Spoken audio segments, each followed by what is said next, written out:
Welcome to this celebration of the life of Howard Washington Thurman, one of the most extraordinary figures of the 20th century. Thurman was not only a remarkable religious figure, but as you will see tonight, a key part of the greater American story. Thurman went to join his ancestors 40 years ago today, and as you will discover in the next 2 hours, this acclaimed writer, preacher, mystic, activist, educator, who influenced everyone from Martin Luther King Jr. to Barack Obama, is not only far from forgotten, many of us believe he's only beginning to ascend, that there is growing interest in all things Thurman in the world of scholarship, social activism, and spiritual formation. Hello, I'm Martin Doblmeier, and thank you for joining us this evening, or if you're out on the West, late this afternoon. And I want to thank Carrie Snyder and Mark Cambariati for really organizing, producing our event this evening. Carrie, Mark, Daryl Davis, and I, a few years back, had the privilege of making a documentary film on Howard Thurman called Backs Against the Wall, the Howard Thurman story. And that film brought us into this extraordinary community of people who are committed to keeping the Thurman legacy vibrant. So we thought the best way to celebrate Thurman today was to raise them up as they're doing really remarkable things now in his name through a wealth of varied and important projects. So tonight you'll meet authors of recent or soon to be published books, updates on things that are happening on Howard Thurman Center in Boston that's happening now, updates on a street renaming for Howard Thurman. We'll update you on the church that he began in San Francisco, California. We'll meet people who are using Thurman as the centerpiece for retreats and seminars, pioneering interfaith work, a popular podcast, and you'll meet 2 young historians finishing their doctoral work on Thurman. And we'll end tonight with one of the people who's championed Howard Thurman for 50 years. I'll have a brief conversation with each one of these people, and then we'll end this evening with questions and answers from you. And you'll see at the bottom of your screen, you have a question and answer button, so go ahead and do that. You can send your questions in now. So I want to thank the co-sponsors who helped get this word out about this particular event, including Orbis Books, the publishing arm of the Maryknoll Fathers, and a leader in religious publishing since 1970, and I'll add, publishing some of the more insightful and courageous books today. Christian Century, a leading progressive ecumenical magazine and online service with articles and stories particularly vital for congregational life. I've read Christian Century myself for decades. Christian Century, Thinking Critically, Living Faithfully, and Friends United Press, a Quaker publishing house founded in 1969 with a list that includes titles on Quaker history, theology, spirituality, and it's fascinating to see how Thurman found a soul companion in the Quakers, and how the Quakers are finding the same now in Howard Thurman. At last count, if you can believe this, we've had 1,600 people register for tonight's event. And it's being recorded so that we'll be able to save the event for later on so that people can join it and view it later. We'll have it posted on our Journey Films website, probably by Monday or Tuesday of next week. So with so many people joining, we know there are a lot of people out there who are well acquainted with Howard Thurman and others who are less so. And so to get everyone started on the same page, we thought we would play a 2-minute trailer from our film, the documentary film, Backs Against the Wall, as a way to introduce this remarkable character to a wider public television audience. So here's the trailer for Backs Against the Wall. He was born the grandson of slaves, yet Howard Thurman would become one of the most celebrated religious figures of the 20th century, a spiritual mentor to Martin Luther King Jr. Whether we want it that way or not, we all tied together. And a moral anchor for the civil rights movement. Martin Luther King Jr. would quote Howard Thurman on many, many occasions. I think Howard Thurman, for many leaders in that movement, King included, played the role of pastor. In the 1930s, after an historic meeting with Mahatma Gandhi, Thurman becomes one of the early voices for nonviolent resistance, for a people who over centuries experienced unimaginable violence. He helped to establish the philosophical framework of how to struggle. He saw himself as a spiritual activist because he was fundamentally a teacher. He had this combination of being kind and being strong, and I think that's a very rare combination. While Sunday morning was often considered the most segregated hour in the week, Thurman helped pioneer a church where people of different races and religions could worship together. He's suspicious of denomination and dogma and creed. He would never identify himself as a theologian because he thought theologians boxed God. And he was called a mystic because he believed religious experience was best explored within. Howard Thurman was actually practicing contemplative spirituality before we actually started calling it contemplative spirituality. At his heart, he was a nature mystic. Thurman is talking to trees. Trees. Yet this mystic was also an outspoken critic of Christianity for its part in the nation's deep racial divides, and he countered with a shocking new work that offered a revolutionary new way of understanding the life of Jesus Christ and how it speaks directly to the oppressed and disinherited. I carry the book with me, Jesus and the Disinherited, every day. And he gives an Africanity to the interpretation of Jesus.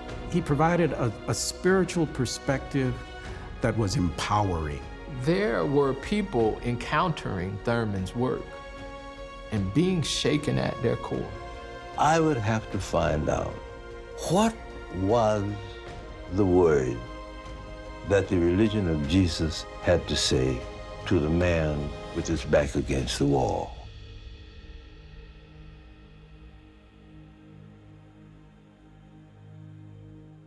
So I want to welcome a dear friend, Walter Fluker.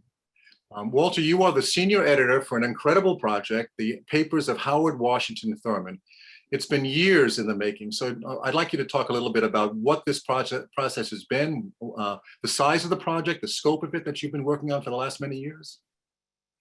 Well, thank you, Martin, and thank you all, especially your team, for making this event possible and to have a chance to celebrate and commemorate the 40th anniversary of which is bursting at the seams.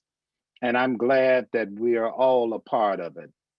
I began the work on the Howard Thurman Papers project in 1992 while I was a fellow at the Du Bois Institute at Harvard University, and later actually began the project at Colgate-Rochester Divinity School. If I had known then what I know now, I probably would not have done it. I had black hair when I started, and that has changed dramatically. But for those who are listening, we began at Colgate-Rochester, some incredible human beings, Dr. Katherine, Peter Eisenstadt, and others who have been with me throughout the long journey. We began with first identifying a universe of texts on Thurman. And by the time we finished 3 or 4 years later, there was a count of over 58,000. And it was like facing a huge mountain and then having to make the climb. But it's been a long journey. We began in 1992, and we completed the 5th volume of the Howard Thurman Papers in, I believe it was 2016, shows you where my memory is. And now we have 2 very exciting projects occurring out of the Howard Thurman Papers. One is a multi-volume sermon series that Peter Eisenstadt and I are co-editing, entitled Walking with God. And the 4 volumes cover themes from the moral struggle and the prophets, personal and social and spiritual development, which will be the last volume. But in between those, coming out this fall is The Way of the Mystic, giving good insight to Thurman's understandings of mysticism and the various lens through which it can be applied. And the third is Thurman as an interpreter of democracy, Thurman's democratic vision. So Martin, we've been very busy, and the other project right now is being headed by Dr. Sylvia Glick, who was managing editor of the volumes, and she is involved in the digitization of all 5 volumes. I cannot tell you how much I appreciate the so many hands and the so many faces and the so many people who were a part of this work, which I think has been very helpful for a number of scholars, some of whom our audience will meet this evening. So let's go back to the papers project again, Walter, just for a minute. So tell us 58,000 pieces of writings on Howard Thurman. So where does that put Thurman in terms of the size of material, the volume of material that he created over the course of his lifetime, and where it puts him in the sort of with the other icons that we know as writers in America? The Howard Thurman Papers Project is the second largest documentary edition on an African American to date. The Martin Luther King Jr. Papers at Stanford University is number 1. Howard Thurman is number 2. And for a while, Robert Hill was working on the Marcus Garvey Papers, which was also a sizable effort. I'm not sure where it is right now. But in terms, yes. No, I was just going to ask you, you've studied Thurman for years. You've loved Thurman. What could someone get? Or what could you tell you? What did you get out of studying the papers of Thurman? That someone who's read Jesus and the Disinherited or Meditations of the Heart would not have gotten had they not gotten to the papers? What a wonderful question, Martin. When I assign readings for classes, I sometimes sandwich Jesus and the Disinherited in the syllabus on purpose, because I know that there's such a broad array, a wonderful universe of text that many of the participants don't know about. So my emphasis on Thurman tends to be around his work in spirituality and social transformation, which is a key to understanding Thurman. Ecclesiology and culture. What is the church? What is the church supposed to be doing?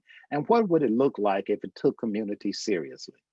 And last but not least, most people don't know that Thurman was a keen and shrewd interpreter of democratic dogma and practice. I love to think of his work in spirituality as laying spiritual and ethical foundations for creating democratic space.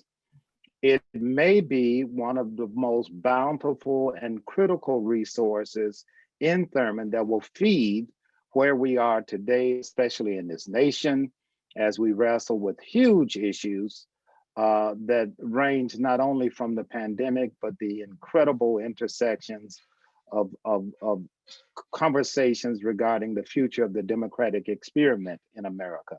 So I'm strongly recommending to our audience and others to take Thurman seriously as an interpreter of democratic space. He's not an isolated mystic. He is not somewhere in an ivory tower. In fact, wherever he is right now, he's laughing his head off. Now, you did both the papers as a collaboration with historian Peter Eisenstadt and the new sermon series as a collaboration with Peter. So do we have Peter? Because he had not signed on by the time we started this webinar. Is Peter with us? Oh, yeah, he's here. Peter. Welcome, Peter. Thank you, Walter. Sure. Hi, Martin. Hi, Martin. Hey, Peter. So to introduce you to everyone, you are first of all an historian, and you're not a theologian and you're not a pastor. You come at Thurman as an historian. You work out of Clemson University in South Carolina, and you have found enough interest in Howard Thurman to keep you occupied for 25 years.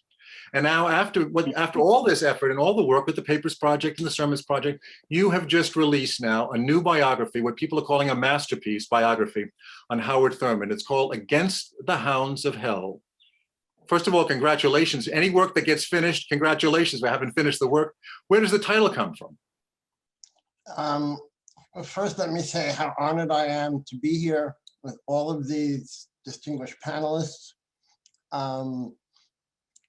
The title comes from Jesus and Disinherited, Thurman's most influential book. And people who know the book know that in the center of the book are the chapters on fear, deception, and hate, which he called the three hounds of hell. And Thurman and his publisher were having a dispute about what to call the book. And Thurman suggested that the book be called The Hounds of Hell. The publisher said, this sounds like a Sherlock Holmes mystery, it's not acceptable. But I actually sort of really liked the title. And so I gave my book the title. And I think that one way of looking at Thurman's life is as a lifelong struggle against fear, deception, and hatred. And I think that's absolutely at the center of his religion, and as Walter was saying, his politics. And it is a key way to understand him. Mm-hmm. Well, first of all, I want to say thank you. It's a masterful book. You shared the manuscript with me. I'm thrilled that you were able to do that. One of the things you talked about is that particularly during Thurman's time at Howard University, that he becomes part of this rising group of Black intellectuals. I'd like you to talk about that, sort of lay that out for us. Well, Howard University in the 1930s was an amazing place with people like Ralph Brunch, E. Franklin Frazier, Benjamin Mays, and others. And people have said it was the maybe the greatest gathering of African-American intellectuals before or since. And of course, one reason for it was that Black intellectuals, Black academics could not yet be hired by white universities. And there was a distinctive quality to Howard University, which sort of came from the president of Howard, Mordecai Wyatt Johnson, who was Thurman's mentor and he had known for many years. And it was basically a belief that, as Johnson often said, that he wanted segregated institutions to wage war against segregation. And Thurman very much wanted Howard University to become an anti-segregation machine. And there's more to say about this, but I think he influenced and was influenced by a generation of Black intellectuals and religious people who were impatient with segregation, with the legacy of Booker T. Washington, and he helped blaze a new path. And as Walter said, he was a leader, the first prominent African-American advocate of radical nonviolence, and through James Farmer, Pauli Murray, Martin Luther King, and other disciples, I think he helped really shape the civil rights movement. Mm-hmm. And one of the other themes that you bring out is how masterfully, really, Thurman in his own life is able to navigate, integrate both the Black world and the white world. He moves through it rather seamlessly, doesn't he? It probably was less seamless than it appeared. I think it was a challenge. Thurman typically did not like to speak about race before white audiences, because he believed that white audiences felt this was the only topic Blacks were capable of speaking on. And he was navigating a world in which Blacks were not equal and Blacks were not treated as equal citizens. And he always demanded to be treated as a full and equal citizen. And he thought it was crucial to speak to white audiences, but for all audiences, his message was less political than sort of getting into, the importance of discovering who you are and discovering your mission in life. And this is what, he repeatedly said to, I think, most audiences he spoke to. Last question I was going to ask you, you made mention this in our conversation that the day after Howard Thurman dies 40 years ago, the famous boxer Joe Louis dies, and that there were eulogies that put both of them together into the same eulogy. Yeah, well, Vernon Jordan, who passed just, I think, last month, was one of the people. There were several articles that said that Joe Louis inspired Black America with his fists, and Howard Thurman inspired Black America with his words and his message.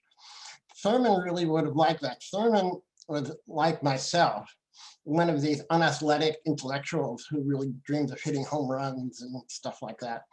And he was a big sports fan. And in the 1930s, he would actually change his schedule, plan his schedule, so he would be in New York and Chicago for big Joe Louis fights.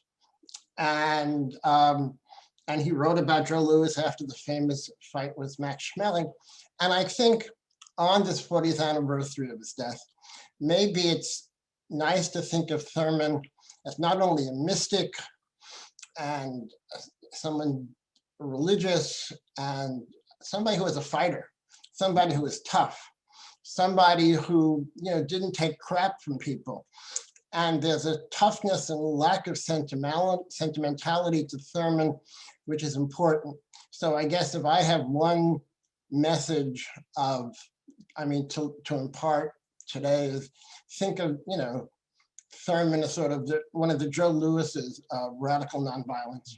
And that's really great. And it's ironic how they do die, a day apart. So that's really something else. Peter, thank you. Good luck with the book.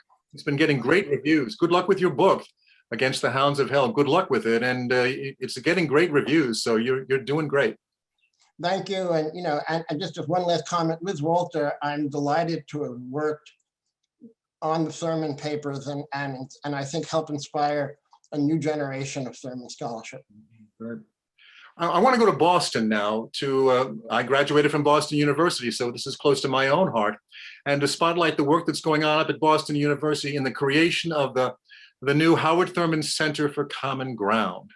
The motto there says, "Come in and come alive," and we have Katherine Kennedy with us, the director for the Howard Thurman Center for Common Ground. Welcome, Katherine.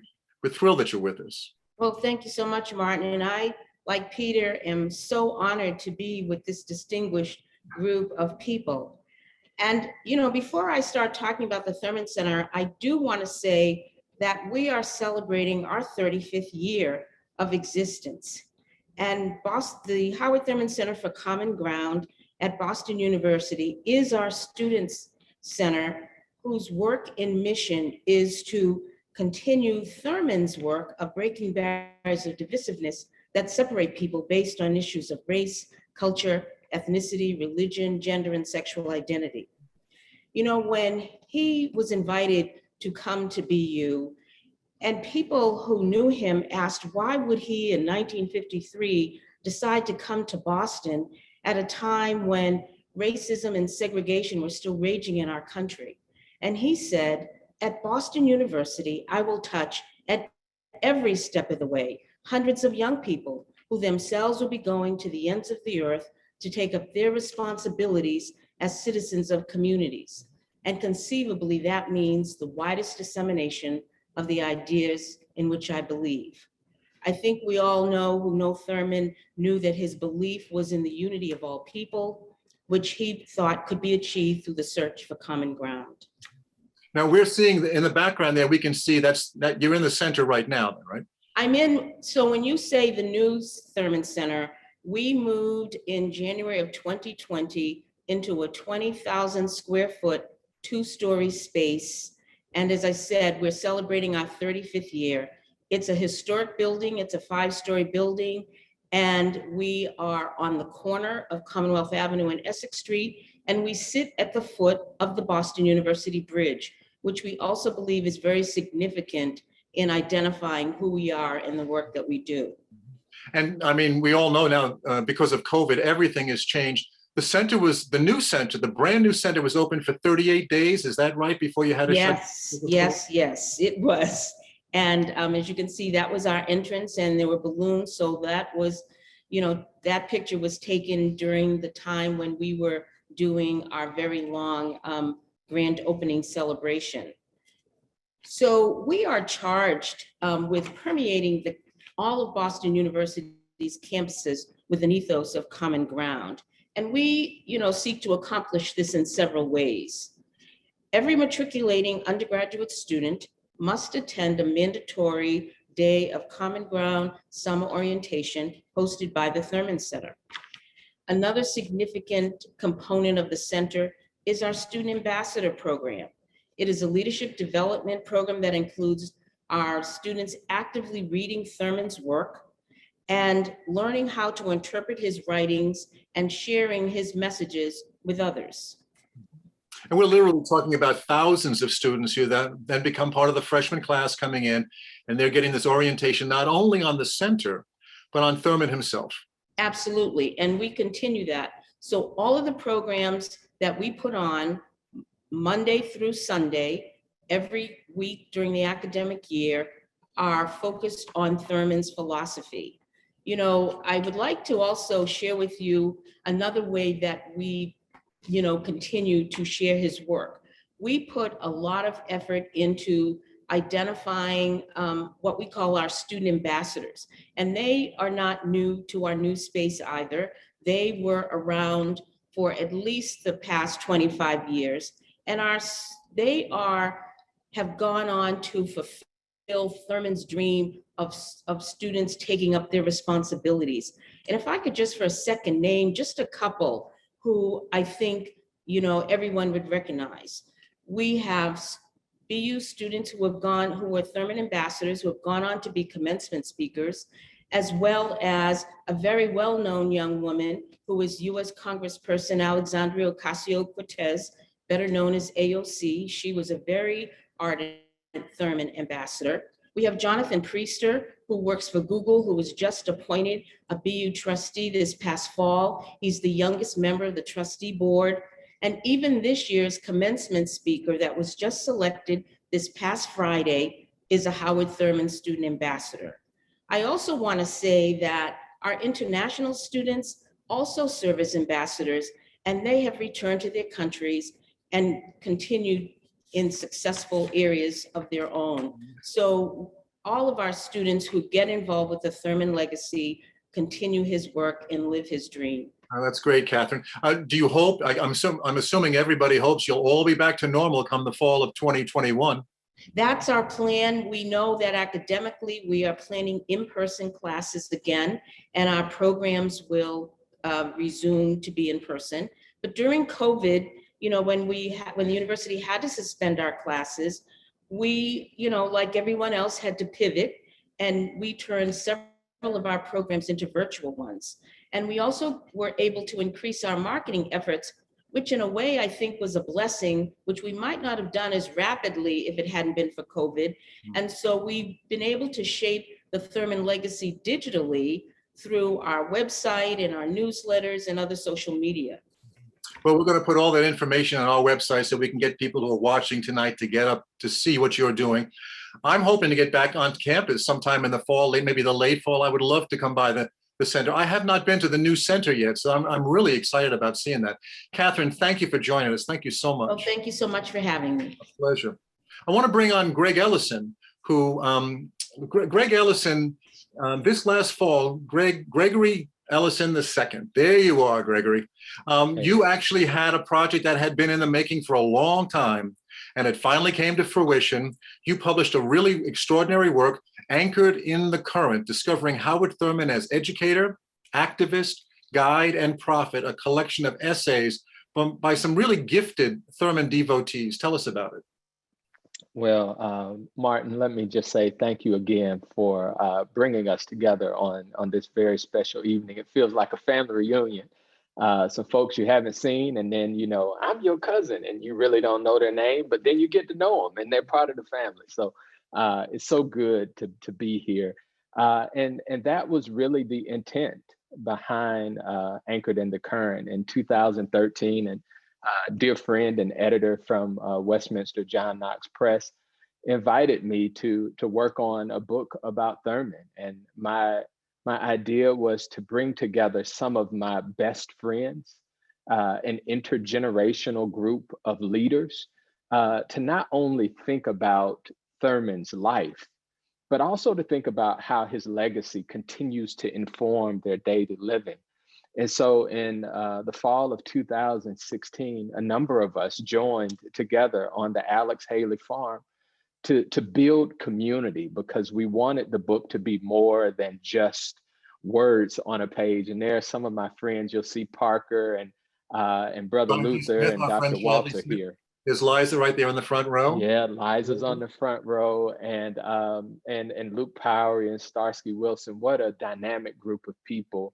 And our goal was to, mimic the beloved community, to be an example of that on the page. And so this book tells the stories about how these individuals, how they've been shaped by the living wisdom of Howard Thurman. You've been studying Howard Thurman yourself, speaking about Howard Thurman for a long, long time. Just as you were receiving all these new essays coming in, you're reading them yourself. What did you learn in terms of Howard Thurman's impact on others? Yeah, well, I'm thinking about specifically some of the encounters that are talked about in the book. For Tyler Sitt, a young activist in Minnesota, Thurman's wisdom became very central to him as he organized his community in response to the George Floyd riots. The George Floyd protest. I think that's a better way to put it. There were also individuals like Dr. Fluker on this call who talked about the very close relationship that he and his wife, Dr. Sharon Watson Fluker, had with the Thurman family. And then you hear the stories about how Thurman has informed the work of folks like Parker Palmer, who's on this call, and our dear friend Barbara Brown Taylor. And finally, I bring to mind one of our great Bible scholars of this generation, Shively Smith. And Shively, in her book, in her chapter called Thurmaneutics, she told me that Thurman actually was a confidant for her when she felt most alone while studying abroad, and also a guide in times when she was feeling deep grief around the loss of a relative. And that really hits home to me, Martin, because Thurman actually became a voice of strength, a pillar for me as my father passed, and I actually became a foundational piece of the eulogy that I offered to my father back in 2018. So Thurman has been a lot to many people that are very dear to me, and I'm so glad that he's becoming a more resonant voice, even in these very peculiar times we live in. No, it's a great book. When I was on the road with the film, Backs Against the Wall, and we were doing events around the country, I can't tell you, Greg, how many people came up to me later on and said, thanks for making the film, because Howard Thurman has been a companion on my own spiritual journey for so many years. Yes, indeed. We're hearing that again and again. You found that to be the case in your work, and other people are going to be doing works about the spiritual companion side of Howard Thurman. So I think it's just beginning now. I think people are really discovering him as their spiritual companion. Yeah, I would certainly say it's a resurgence. It is a resurgence, okay. I also wanted to ask, because you've now begun a new Thurman project. It's a grant that you're operating under from the Eli Lilly Endowment in terms of leadership. Talking about leadership, and you're infusing Thurman ideas into these conversations about leadership. Tell us about that. Yeah, I'm so grateful that the Lilly Foundation has invited me to work and think about how Thurman might be a support to leaders who are really facing challenging times in this very peculiar space that we're living in as a result of the pandemic, and of course the racial trauma and political divisiveness within our society. And so we've been beta testing this leadership development program, and it's really built on some psychological theories and a series of questions that Thurman asked throughout the course of his life. Questions like, to what am I true? What is your growing edge? What is so strange about freedom? And my personal favorite, what must I do to die a good death. And so we're wrestling with questions of identity and purpose, community, as well as legacy, and how they inform our leadership. Yeah, when I was making the film and I heard his voice in that, that sort of those deep resonant tones saying, what do you want? What do you want? Really? And then it just sort of cuts right through. Okay.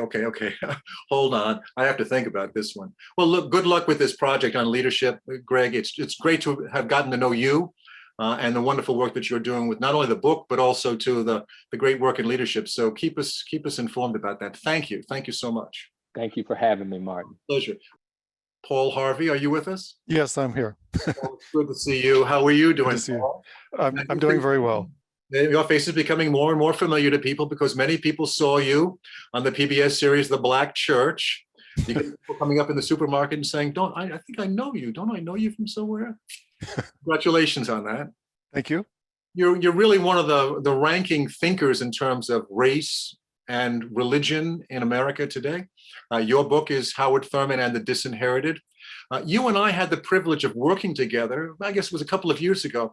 Yes. We were showing the film, the Howard Thurman film, out in Colorado Springs, where you are. You're at the University of Colorado Springs. And we had a wonderful event put together, organized by our mutual friend, Jeff Scholes, Roger Butts, David and Paulette Greenberg. But you continue to write and think in terms of the role of race and religion.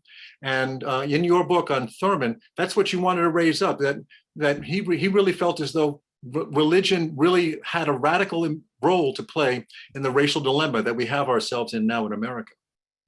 Yes. So first, I just want to express my appreciation to you, Martin. And also, I've never been able to express my appreciation personally to Dr. Walter Fluker and Dr. Luther Smith, whose many years of work has made my work possible, and those of younger scholars as well.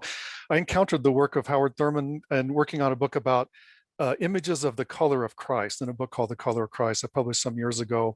And I had a couple of paragraphs about Thurman. And there's a great passage from Jesus and the Disinherited. He's talking about the power of images of divinization and demonization, whites as the divine and blacks as messengers of the devil. And he wrote that, quote, "The implications of this view are fantastic, simply fantastic in the intensity of their tragedy, doomed on earth to a fixed and unremitting status of inferiority, of which segregation is symbolic, and at the same time cut off from the hope that the Creator intended it otherwise.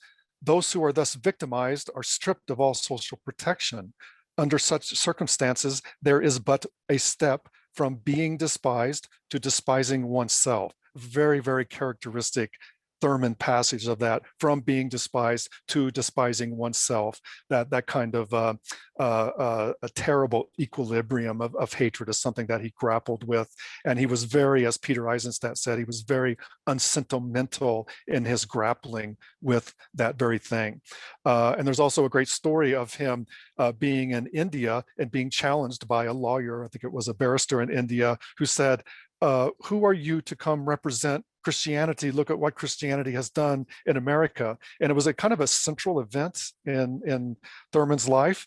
And he said that he had not come as a representative of Christianity, but instead to engage in religious dialogues with those interested in the religion of Jesus. And he said, I belong to a small minority of Christians who believe that society has to be completely reorganized in a very definite egalitarian sense if life is to be made livable for most of mankind. And he also mentioned how this history of the way that racism had shaped and deformed religion was, he said, from a 10,000-mile perspective, this monumental betrayal of the Christian ethic loomed large and forbidding. And of course, Howard Thurman's work with the Fellowship Church in San Francisco and so forth really came out of that experience, I think. Yeah, no, he wasn't one to mince his words. Do you think that Thurman, towards the end, maybe during his time at Boston University, was beginning in some ways to lose some hope that racial equality could be confronted by religious institutions, that the religious institutions were failing to do their job? Yeah, I'd be interested to hear other people's opinions about that. Yes and no. After all, his last book, other than his autobiography, his last sort of substantive book was called In Search of Common Ground. And so he's still searching for it. So in that sense that he didn't lose hope. On the other hand, he did have a fairly difficult, in some ways, experience at Boston University. It did not turn out to be everything I think that he hoped it would be. And in one of his latter reflections, he wrote, quote, "A vast change has come over our total landscape. Where are we headed? We are deeply troubled. The glow is going from our faces. It seems as if we have been overtaken by a vast tidal wave of anger, and our joy is dying. The mood is sullen and tight. When I see this, I shudder, because it says to me that we stand on the threshold of a deep and inner collapse. What I feel is we are internalizing the hostility and hate by which we have been surrounded by so many years." So I don't think he lost hope, but I think he was responding to the events of the later 1960s, early 1970s, and some of the grimmer outcomes of that. Of course, the assassination of Martin Luther King, among other things. Some of the grimmer outcomes of that forced him to confront honestly and directly, as he did, his life with these kinds of questions. Last thing I want to ask you about, Paul, is you are in the process of releasing a new book. It's a biography, if I understand you correctly, on Right. Emerson. So I'll Right. confess, when I made the film Backs Against the Wall, I was frankly disappointed that there was not more documentary evidence, no photographs of Thurman and King together, none. Little correspondence between the two of them, and yet we know the impact that Thurman was to have on King. But now in doing the work on King and knowing Thurman, you found between the lines Thurman everywhere, didn't you?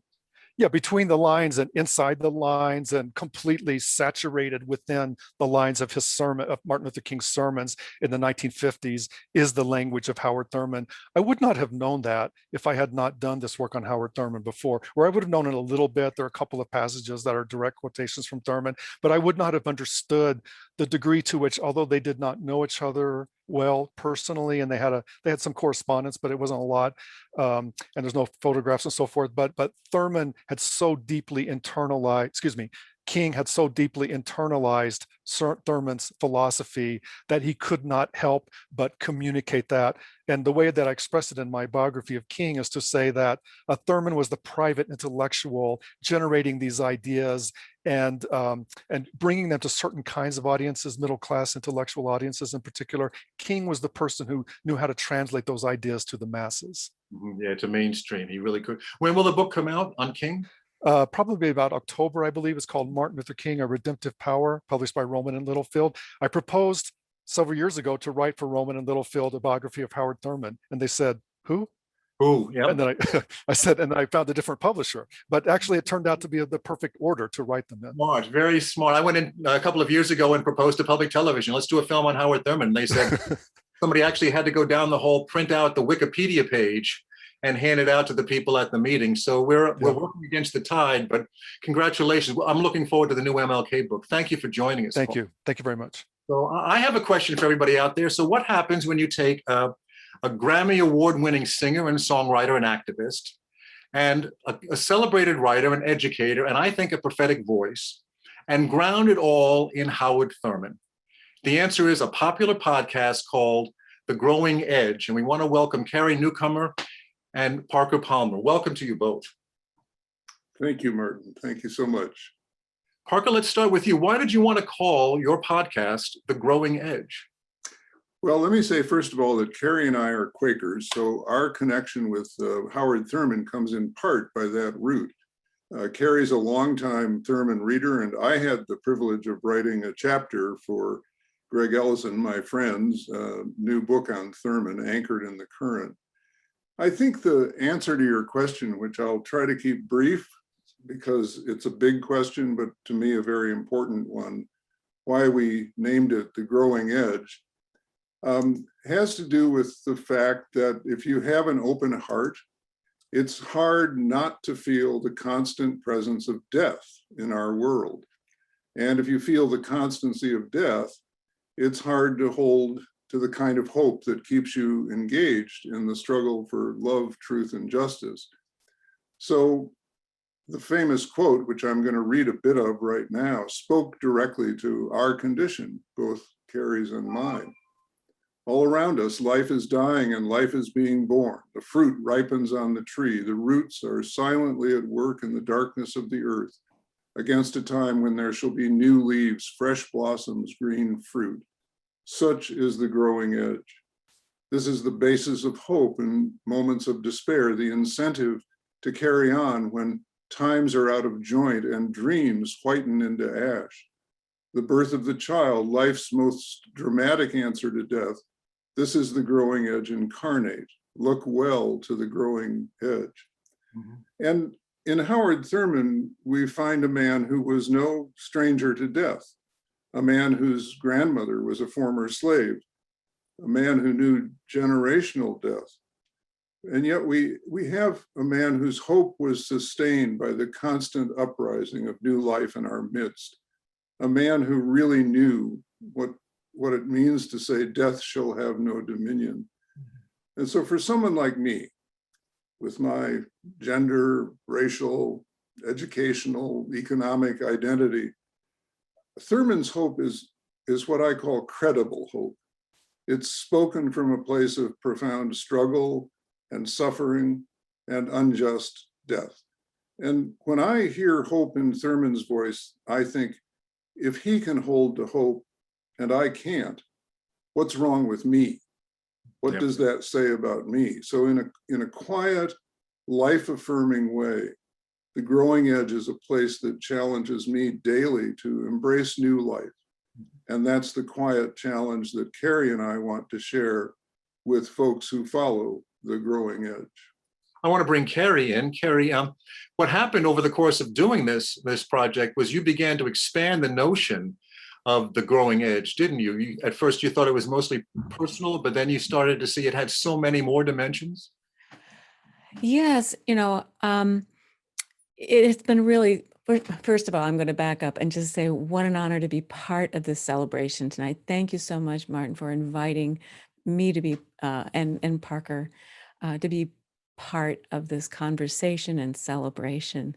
The works of Howard Thurman have a deep meaning for me and power for me, particularly in the last couple of years. So I feel such an honor to be on this with this community of scholars and educators and artists and just people who are doing such important work,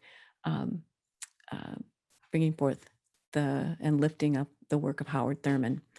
So that said, the podcast, the work we do in retreats, the Growing Edge retreats, and also in a spoken word and music program we do together, it really began to expand to this idea of not focusing just on personal, but personal, vocational, and political. And it just seemed like such a great way to be able to pull back layers and to be able to get deeper into this idea of the growing edge. And it really has been that incredible intersection, the spiritual, the personal, where we talk about going to that inner sea and standing knee deep in it and what that means and how important that is, but also coming back from that experience and how that transforms us, transforms our vocation and our daily actions and efforts in the world. And then politically, the podcast and our programs speak very directly to how we're living in such as Greg Ellison said, a very precarious time and challenging time. And how do the words of Thurman, how does this idea of the growing edge and hope in that context, what does that mean? So it's been great, and it's been a wonderful way to be in conversation with other guests, and also a great way to be in conversation, Parker and I, when we're working together, either on different projects or the podcast. No, I've been listening to the podcast. They're terrific, and you do both the sort of the macro questions about sort of global healing, what's going on, and then the very inner working that's going on the personal side. I'd like to go back to you, Parker, for a minute. You talked earlier about this whole notion of the paradox within Howard Thurman, the paradoxes that you see within him. And that's why that's, for you, fertile ground to sort of explore the human dimension of Howard Thurman.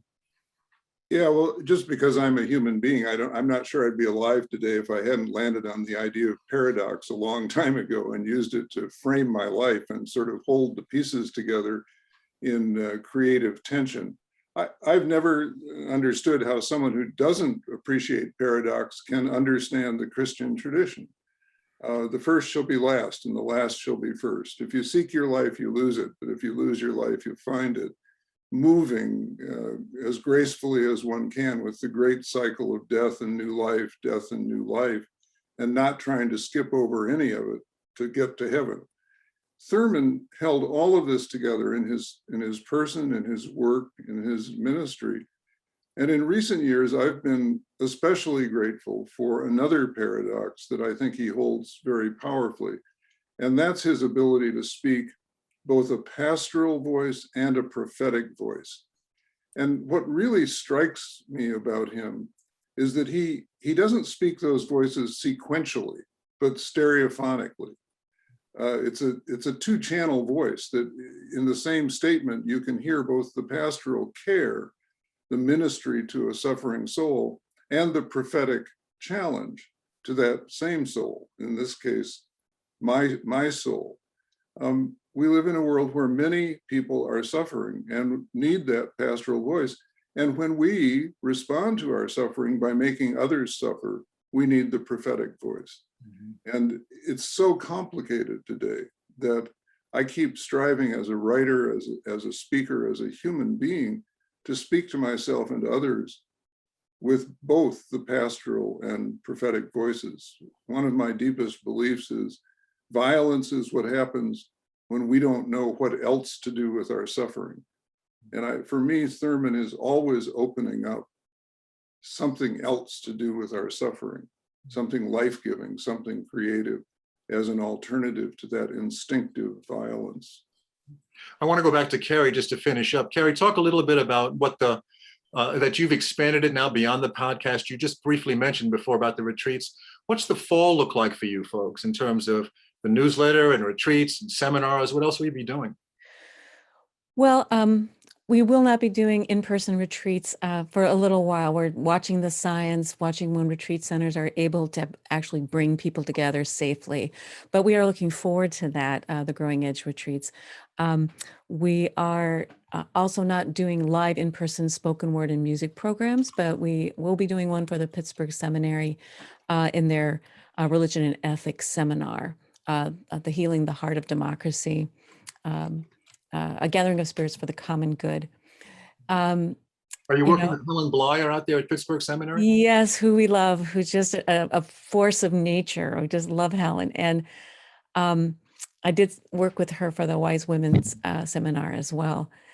But we will be doing that. And I know Parker has so many different things he's doing online. When he says he's retired, I just roll my eyes. I'm just telling you this with love. Personally, I'm going into the studio to record another album, and one of the songs is based on Howard Thurman's "I Will Sing a New Song," the poem. So that'll be wonderful to record in about a month. But, well, we're gonna, on the website, when we finish with this, on our website, we're going to put all the information about how folks can contact you, about the podcasts and about the events that are going to be happening, so we keep everybody connected in the process of all of this. Thank you both for what you're doing. Thank you so much. Thank you for having us. I understand that Rabbi Orr Rose has connected in. Are you there, Rabbi Rose? I am. Good evening, everyone. There you are. There you are. It's nice to see you. Likewise. It is an honor to be with all of you. A pleasure. So Rabbi Rose is the founding director of the Miller Center for Interreligious Learning and Leadership up at Hebrew College just outside Boston. And you're going to start us off this evening with a story about someone who was very close to you, a mentor to you. And that story reveals a whole new dimension to Howard Thurman. So have at it. Thank you. I'm going to share my screen in order to do this and in order to keep me apace. Well, you don't have to do it all at once, or you don't have to do it all at once. Thank you. The mentor that you referred to, Martin, is the late Rabbi Zalman Schachter Shalomi, who died in 2014. And by the time of his death, some of you may know, he was considered a great and wise teacher of Jewish spirituality and a significant interreligious and cross-cultural bridge builder. But he started that work much more idiosyncratically several generations earlier. In 1955, he enrolled at Boston University as a graduate student in the psychology of religion. And lo and behold, on his first morning on campus, he could not find a place to pray the morning service, the Shachrit service. And so he stumbled into Marsh Chapel quite hesitantly, because as a young Hasidic rabbi, he was not comfortable yet praying in Christian houses of worship. And so he decided that rather than pray in the main sanctuary or the smaller chapel, both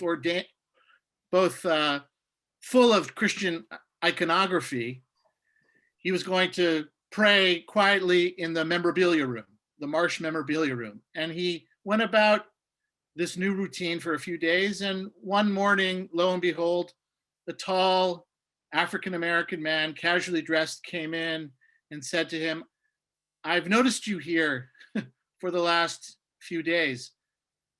Could I possibly provide you with a different prayer space?" And of course, we know that this gentle, thoughtful, unassuming African-American man was none other than Dean Howard Thurman. The young rabbi, Schachter Shalomi, had no clue who he was. And when he retold the story, I think to his credit as an educator, he said, "I mistook him for the janitor. Who else would have been in the building at that hour in 1955? And to make a long story short, Martin, they engaged in this beautiful act of interreligious communication that began with Thurman's hospitality. Zalman came the next day. Lo and behold, the lower chapel, which had a very large brass cross at the front of the room, had been reorganized. The cross had been put aside. On the lectern, there were two large brass candlesticks, candles lit, and an ornate Bible turned to Psalm 139, "Whither shall I flee from thy presence?" which of course was Thurman's very beautiful wink to this young rabbi, saying, "You are welcome here. Here too, you can experience God's presence." And so Zalman understood this to be an opportunity to pray, and he was savvy enough, even in those early years, to reciprocate. And the reciprocation involved returning the brass cross to its usual place in this Christian worship space, blowing out the candles, and then turning that Bible to Psalm 100, which was his wink or high five back to Thurman, saying, "Thank you." Mizmor LeTodah in Hebrew. This is a thanksgiving psalm.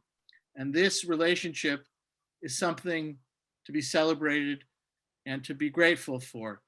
Lo and behold, after the year was over and Zalman was finished with his master's program, he referred to Thurman forever after as his Rebbe. A Rebbe in Yiddish means a spiritual master. And tongue in cheek, but with great affection and reverence, he said, "Thurman is my black Rebbe." I assume that they stayed in some kind of contact over the course of the next many years? They did. They stayed in contact for several more years. And one fitting epitaph to this story is a document that Peter and Walter were very kind to share with me a few years ago, which is a reflection by Thurman on a trip to Winnipeg, Canada, where Zalman became the Hillel director and a professor of religious studies. And it is an incredible document. It is a reunion of these mystics on the prairies in Manitoba, including an experience which Thurman described as being one of those revelatory moments in which, in the context of a Catholic worship service, which this minister and rabbi went to attend at a local monastery, Thurman says he felt as if, they had come together, laid bare, as he often said, beyond category and label, even as they walked away from the experience, of course, into the specificity and the thickness of their particular identities. Oh, that's great. I want to talk too for a minute, if we could, Rabbi Orr, about the work that you do now, interracial, interfaith work, mostly I assume in the city of Boston, where Thurman has become a real key part of that. Absolutely. And like several others have said, Thurman has become a teacher, a mentor, and a companion. And I'll just limit my remarks to the last year, which have been, of course, so precarious and painful for so many. And there are two projects that are inspired by Thurman, by Reb Zalman, and by others. One is this project that I undertook with the Interfaith Youth Corps out of Chicago called Psalm Season. And it was really inspired by that meeting of these two spiritual virtuosos in 1955. I recognized quickly as a rabbi, as an educator, as a seeker, that people were yearning for resources and for connection and community, and wanted to do that through music and visual art and a grounded return to texts in new and different ways. And so we created the Psalm Season project with IFYC, and it really was an outgrowth of that relationship. And blessedly, we reached thousands and thousands of people who were involved in studying and singing and praying and crying, all kinds of different ways, responding to the exigencies of the hour. The other project that I'll mention is that we created in Boston something called the COVID-19 Boston Youth Commission. And it's been meeting since January. It's 26 young people from 10 different towns and cities, all of whom come from very different walks of life, but are all determined to be engaged across difference in this attempt to try and bring some healing to our shared city. And every week when I'm working with these young people, Thurman's presence is felt in my bones, in my kishkas, as we say, in my guts. And I think he would be so proud of these young folks who are asking themselves the question about their growing edges, and trying to translate their passion and their commitment, their frustration, into creative and compassionate action. And I just want to say to Carrie and Parker, the term "the growing edge" has become very important in certain Jewish circles, in which many people, students and the students of Reb Zalman, do not yet know that was a term that he learned from his mentor, his Rebbe, the Reverend Howard Thurman. And so Zalman asked for generations to his circle of Jewish companions and students, what does it mean to live on the growing edge of Yiddishkeit, of the Jewish tradition? So, as several others said, the ripples of Thurman's influence and impact continue to be felt, and also we're becoming more aware of them. Last question for you, Rabbi. Do I understand correctly? Are you in the process of trying to create a Howard Thurman Society? It's in the embryonic stages, and I think sharing the idea here out loud with others will give me the courage to move forward with it. When they start calling you up and saying, I want to join, that's when you get inspired to do it. Well, I put my information, for better or for worse, courageously or foolishly, in the Q&A, and I'd love to speak with folks about what that would mean. What would it mean to pick up on the thread that Gregory spoke about earlier, and this beloved community, to think about how to consciously carry this work forward? It would have to involve head and heart.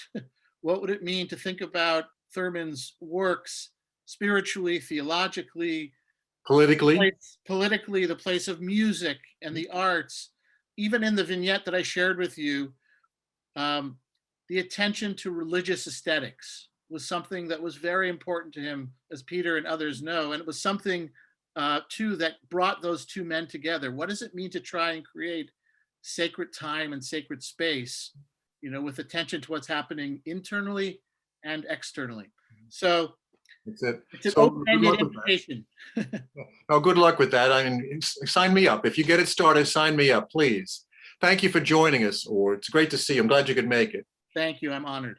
So I want to go back and thank the people who are the sponsors of today's event, who really helped to get the word out. I haven't seen the number of participants, but like we said, we had 1,600 people who signed up. And so we couldn't do this on our own. We needed a lot of support and help from folks.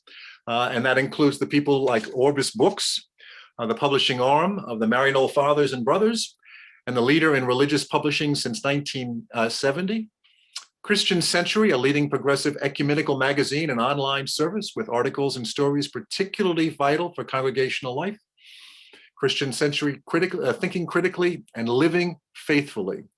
And then also Friends United Press, a Quaker publishing house founded in 1969 with a list that includes titles on Quaker history, theology, and spirituality. So I want to take us out west now, if I could. Howard Thurman, of course, is remembered for having been the co-founder, co-creator of what we now know as the Church for the Fellowship of All People in San Francisco, California. And that pioneering effort started in the 1940s. And today, the Reverend Dorsey Blake is the presiding minister there. Do we have Reverend Dorsey? Yes, how are you? Oh, it's great to have you. Thank you. Thank you for the invitation to be part of this wonderful forum. I'm actually speaking to you from Dr. Howard Thurman's study here at the Church for the Fellowship of All Peoples. Now, of course, all we can see is a white wall behind you, Dorsey. Yes, but, right. Maybe later on you'll give us the 360 of the room so we can actually get a better sense of it. I tried that before and it didn't work. Didn't work very well. No. So talk to us now. I mean, Howard Thurman, in the years that he was there, never had to face this, but you as pastor and the pastors that I have talked to now over the last many, many months, COVID changed everything. And talk a little bit about how COVID has changed what's happened there at Fellowship. Well, it has changed significantly how we worship and how we are together in other ways. For example, Fellowship Church is known for its hospitality, its warmth, its welcoming. One of the things that has happened is that we have had to, not only can we not meet at the church and give each other hugs, but we can't meet in the fellowship hall, where in many ways, people were brought together in a great sense of community. In fact, people have changed their careers as a result of sitting there and talking with other people about their lives and so on. So what we had to do is, how do we both bring together the power of our services and the power of our getting together during the Thurman Hall downstairs? So one of the things that we did, my co-minister, brilliant, extraordinary co-minister, Dr. Katherine Bennett, and I write sermons weekly, which forces me to get them done quicker than I would normally, because they have to get uploaded by our Board of Trustees chair, Brian Caston. So we send out weekly messages, and we're able to go to YouTube to bring in music that is relevant to the text. And then we've gone to what we call Zoom check-in meetings. And we did not think those were going to work as well as they have. They have been profound.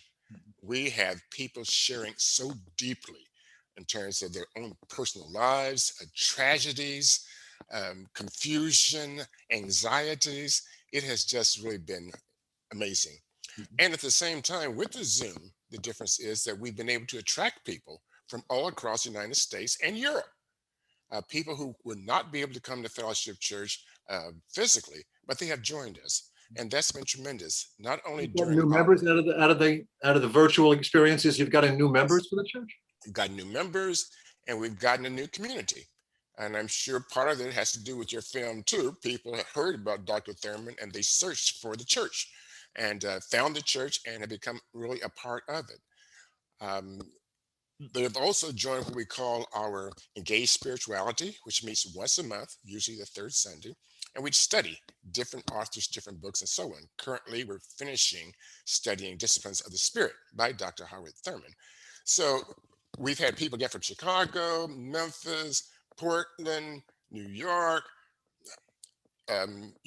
England. I mean, it's just been amazing what has happened to the church in terms of its growth. We've actually had 195 new subscribers to the church's email list since the end of last August, when we had a new website put together. So Congratulations.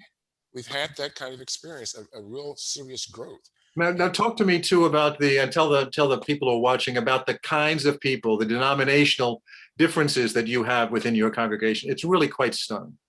Well, I think that we have, in fact, probably emphasized more now than in the past the interfaith realities of Fellowship Church.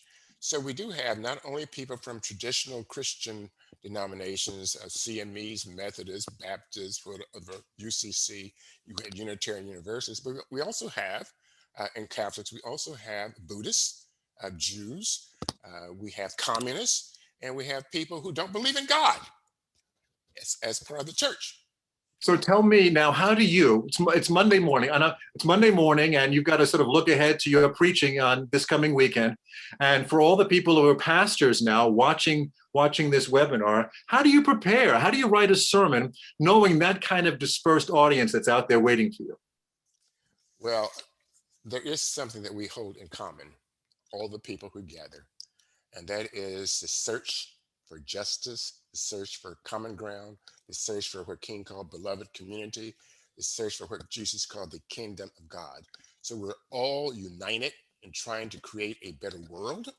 We all want to find our deepest selves and come to greater fulfillment.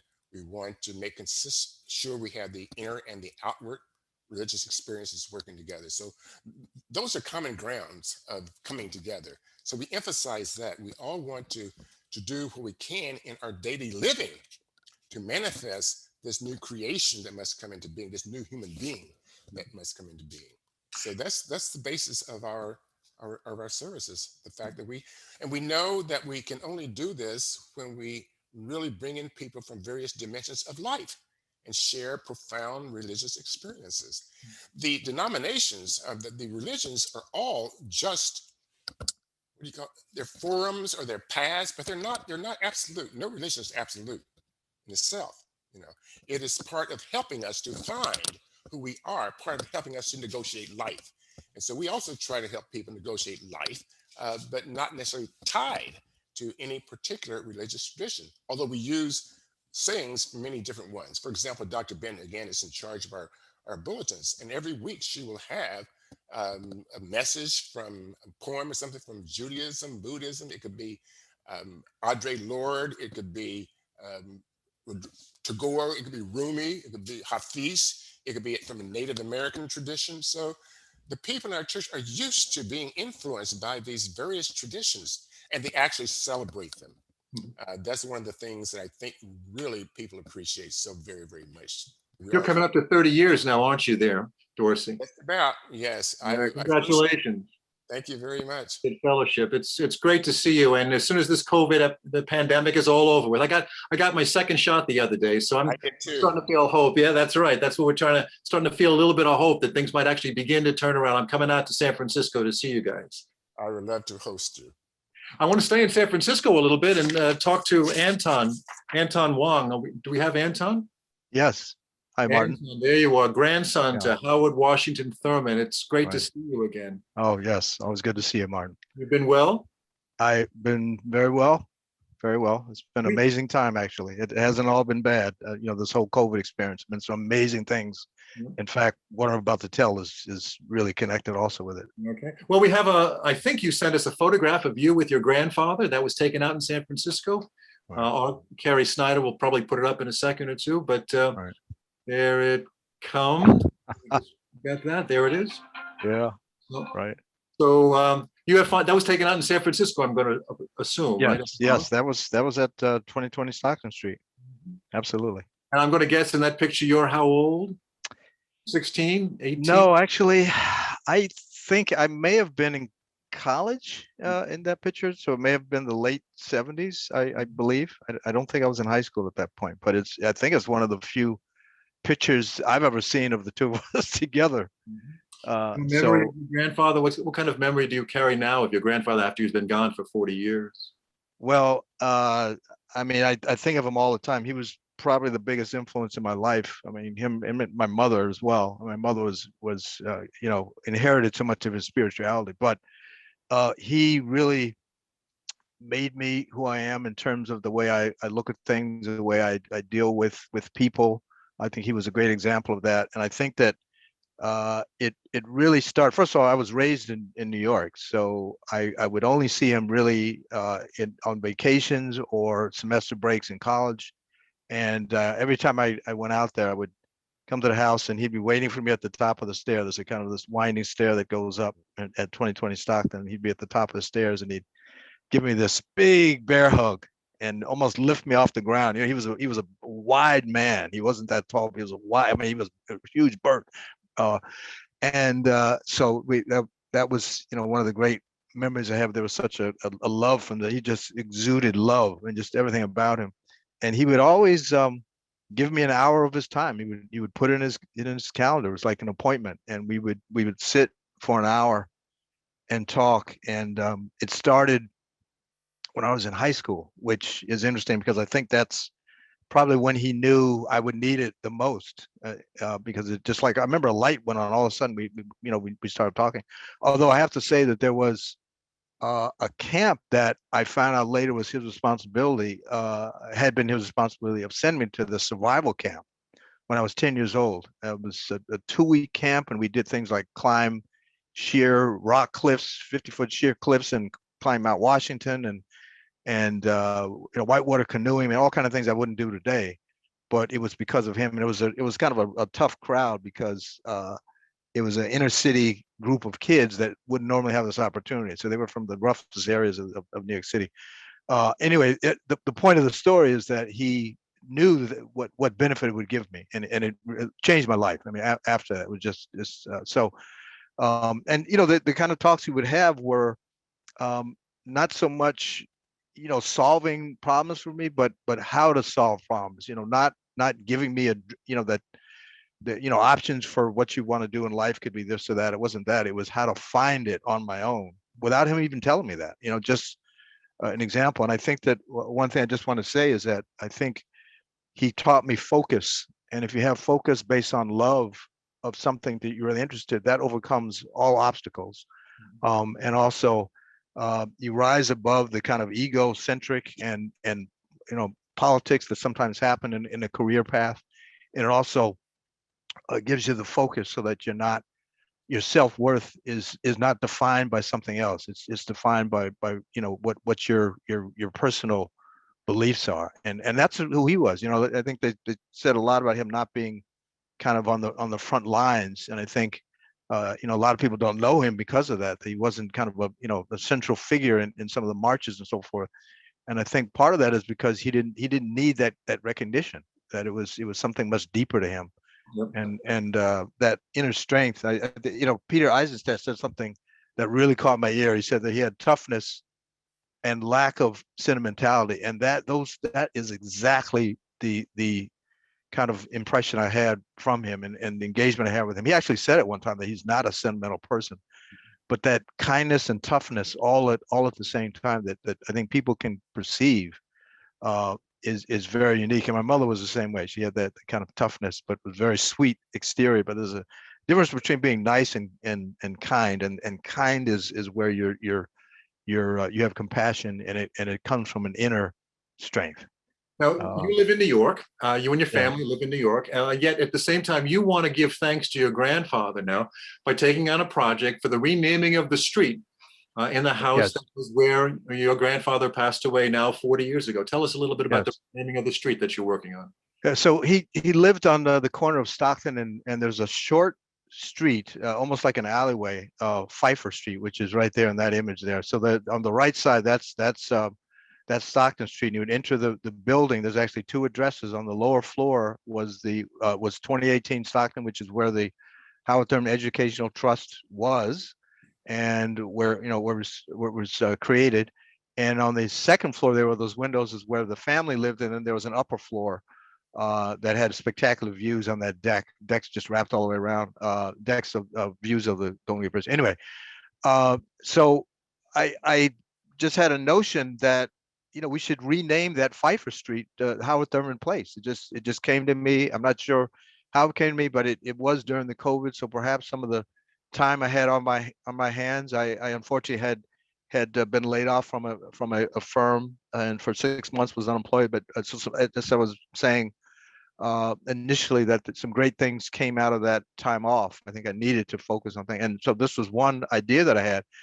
And I think one of the first persons I called was Dorsey, and made him aware of it. And I think I miscommunicated it, because a few days later he sent me an email back saying, Anton, I think I drove by the site and I didn't see the plaque there, or the rename. So yes, I explained to him, no, it's a project that we want to take on, and I mentioned that I'd like to attend. And by the way, I have attended some of Dorsey's Zoom calls, and they are amazing. That everyone in the congregation kind of goes around and they talk about their lives, and so it's an amazing thing that Dorsey's doing. But on one call, I kind of introduced it to the idea to the congregation, and there after the call, Dorsey sent me an email, said, well, there are two people that are interested. And I was thinking, wow, two people out of the congregation. I was scratching my head, but it turned out that the two people were Carol Verberg and Pete Fitzsimmons, who I think are the two perfect people to be engaged in this project. One, because Carol lives in the neighborhood in Telegraph Hill, and she's part of had been a part of a prominent group called the Telegraph Hill Dwellers, and she's a writer and has written for their quarterly newsletter, and she's written about Howard Thurman in that newsletter. She just wrote one about the 40-year passing or anniversary of my grandfather's passing, and she did the same 5 years ago at the 35th anniversary. And then Peter was the director of the Jazz Heritage Center, and through his contacts there, he met London Breed and Willie Brown, and I think Kamala Harris, and so he's got some really good connections. And so as we take the process through, one of the first things we've done is an introduction letter to propose the project, and there's two parts of it. One part is that we've got to get the approval of the landlords that live on the street, or the owners that live on that street. And they're approximately the street runs from Stockton Street to just east of Grand Avenue, right? So San Francisco, they're 2 blocks away, and it terminates in what's called Jack. Let's see, I've got it here. Jack Early Park. So you have to get the name. You have to get the approval of 50 or 60 people. 50 or 60 people. Yeah, so that's part of it. Done, yeah, so that's part of it. And that's the challenging part, is to get that. So how do we introduce total strangers to Howard Thurman? But it sounds like you have great names behind you, and they're going to move this thing forward. Yeah, well, I think the great names behind it I think that's the easy part. So in other words, getting it through the city is one thing. Getting it through the landlords is more challenging part. And one of the contacts we have on the board of supervisors is a local supervisor, Aaron Peskin. So we're going to approach him to maybe get some advice on how to approach the landlords. One thing I did want to say, though, is that where the street ends, I just discovered this recently, in that park. Initially, that park was just a vacant piece of land, and this person, Jack Early, who was they call him an urban conservator, started turning that land into a kind of an overlook, and it's become a formal kind of place where you can go. There's steps, there's a plaque on the wall by the Telegraph Hill Dwellers, which Carol's a part of, and they've made it into, there's a 60 steps that you go up to, and it's a little overlook. And I'm thinking somehow we tie that into the whole street naming. Maybe it's a place that people can go and have remembrance of him, or so it's become an even more kind of unique effort. But we have to get it through this. Yeah. Hey, Anton, this is a great project, great undertaking. Yeah. So we're going to have information on the website, and so people will follow on what's happening. So best of luck to you and all of that. It's good to see you again. All right, thank you, Martin, and thank you again for holding this. And our pleasure. So I want to stay on the West Coast for a little bit longer and introduce Lyza Rankow. A lot of people know in the Howard Thurman circles, a lot of people know you, Lyza, because you were the one who really stepped up, 15 years ago, and organized the recordings, the audio recordings, The Living Wisdom of Howard Thurman, a wonderful audio series that you put together, and you had some wonderful introduction people. Tell us a little bit about that. Well, first, let me say thank you for convening us on this very important anniversary. During Howard Thurman's life, and for some years after his passing, audio cassette tapes of his sermons, his prayers, and meditations were available for purchase through the Howard Thurman Educational Trust. But over time, that distribution ceased, and of course, the technology changed, and none of those recordings at that point had been digitized. So when Dr. Vincent Harding and I became friends, I want to say in about 2006, I brought it up with him, and he reached out to Thurman's daughter, Olive, who is Anton's mama. And Olive reached out to Dr. Luther Smith, who you will hear from later this evening. And the four of us became the editors and really the midwives of this wonderful project. We curated 7.5 hours of pearls from Thurman's huge corpus of recordings. It was really an amazing journey. And I felt Dr. Thurman guiding us all along the way. Now, of course, the technology, like you said, has changed. One of the things that we didn't get to when we were talking just moments ago to Anton was that the family has actually donated a lot of the audio recordings to Emory. There are audio recordings that have been digitized now at Boston University. So now people really do have access to the audio recordings of Howard Thurman. And as we talked about in the beginning of the show with Walter and Peter in their book, The Thurman Series, Thurman really did see himself as a better communicator from the pulpit than he actually did in writing, which is so ironic because we all see him as such a great writer. But one of the things that I think has driven you now over the last number of years, you are the founder, the director of a nonprofit called the One Life Institute there in Oakland. And as you say, you are in the thick of the struggle with activists, and Howard Thurman becomes a key central point of engaging with activism in your area and nationwide. Meaning what? Well, first, let me say I'm the founder, but I am, after 17 years, no longer the director. But One Life is a community-based organization, and we serve at the intersection of spirituality and social action. And that intersection, of course, was central to Dr. Thurman's life and work. Thurman taught that personal spiritual transformation and social transformation cannot ever be separated, right? Like the in-breath and the out-breath, they're parts of a single whole. So in addition to the community classes and workshops that I teach on Thurman, One Life specifically works to provide spiritual care and support the sustainability of frontline activists and organizers. Thurman did this for some of the leaders in the justice movements of his lifetime. We host community healing retreats where Thurman is often referenced. We incorporate the arts, as he did, as integral to nourishing the spirit. And really at the heart of our work is creating diverse and inclusive community, which, as others have said, is part of Thurman's lifelong commitment. Oakland has a legacy of being on the leading edge of progressive social activism. And One Life seeks to give life to Thurman's teachings in an urban setting as our contribution to the urgent work of healing and justice in these pivotal times that we are in. I see, at least in what I can see, activism, the willingness to get out on the street and sort of point to the injustices that are happening, that's on the rise. So do you think there will be a parallel appreciation for Thurman's role in the new activism that's happening now across this country? Well, I want to expand the definition of activism beyond just being in the streets.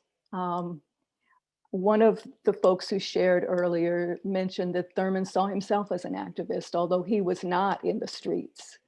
That really there are so many different ways that we join in the collective project of social transformation, and I think all of them are essential. Thurman thought about social activism actually as a spiritual discipline. He defined spiritual disciplines as the way we remove the barriers to what he called the inner altar, our place of communion with God, with the divine within our own souls. And Thurman recognized that the conditions of social and economic injustice can block both the oppressed and the oppressor from, as he would put it, free and easy access to that altar, in service to restoring an essential wholeness, right? The wholeness of our oneness with God and our oneness with all life. So there's Thurman's mystic worldview. You had asked me when we spoke whether I thought Thurman would continue to hold a place in the activism of the contemporary times and of the future.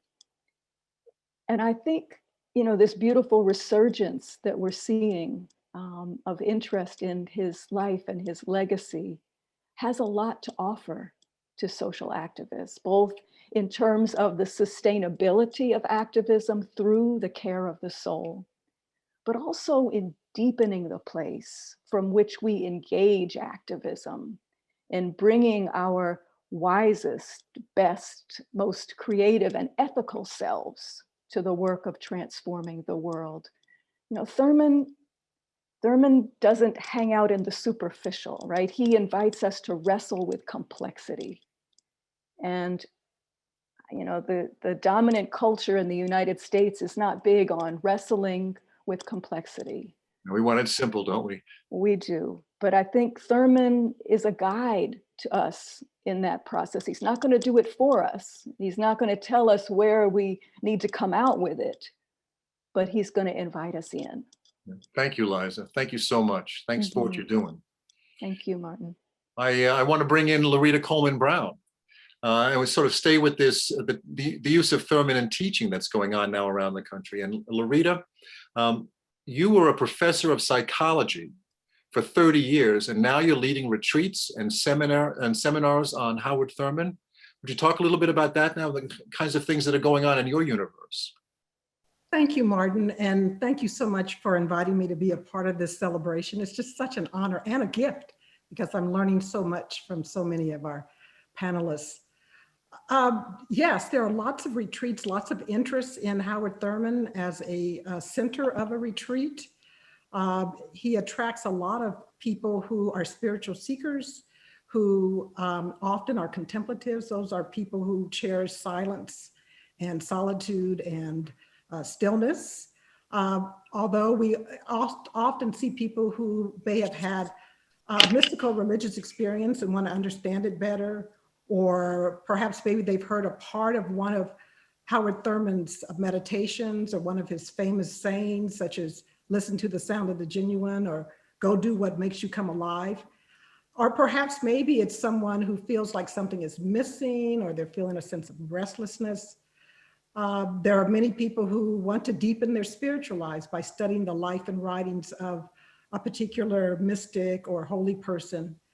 And then more recently, we've drawn in a lot of people who realize that there's got to be some action connected to their contemplation, that your spiritual growth is not just for you, that it's got to move you out into the larger social arena to take some action and to echo what Lyza just said about removing these barriers to oneness and wholeness that Thurman eloquently writes about. So he's just growing in popularity, and it's really kind of difficult in some cases, to keep up. Now you're using the expression sacred activism, moving from the spiritual dimension to a sacred activism. How do you see those two things connected? Well, I think we've had sacred activists for as long as we've been alive. I mean, if you think about people like Moses or Joan of Arc or Harriet Tubman, Howard Thurman is also in that group. And these are people that basically invite spirit in to guide their actions. Sacred activism also, our activists engage the process of discernment about what action to take, when to take it, perhaps what to say, when to say it. So their activism is actually grounded in spirit and in spirituality. And Howard Thurman is just such a great exemplar of a sacred activist. And as again, Lyza just said, he may not have been marching in the streets, but he certainly was holding the spiritual space for many of those who were, as well as being a very provocative and in some cases radical in his writings and sermons that I think really have encouraged people to engage in activism, but certainly grounded in spirit. I know that just as Thurman had it, you use silence, periods of silence in your retreats and your seminars as an important grounding process, right? Yes. I have found that people tend to absorb and perhaps maybe engage him at a deeper level when some of his words are couched in silence. And so oftentimes people may take a quiet day or, have a half day of silent retreat. They will perhaps maybe come in and we will, perhaps play some words of his or read some words of his, followed by some silence. But I often want to give them some context for where that came from. So typically, and certainly when there's no pandemic and you can do this live in person, I will start a retreat with talking a little bit about his early childhood and his contemplative experiences or mystical experiences during that time. I often like to talk about his pilgrimage along with his wife, Sue Bailey Thurman, and the Carrolls to India. I always mention Jesus and the Disinherited because I think it's so important for people. Sometimes there may be some focus with his connection or influence on Martin Luther King Jr. But in other cases, I'd like to emphasize things that have emerged from his book, The Creative Encounter.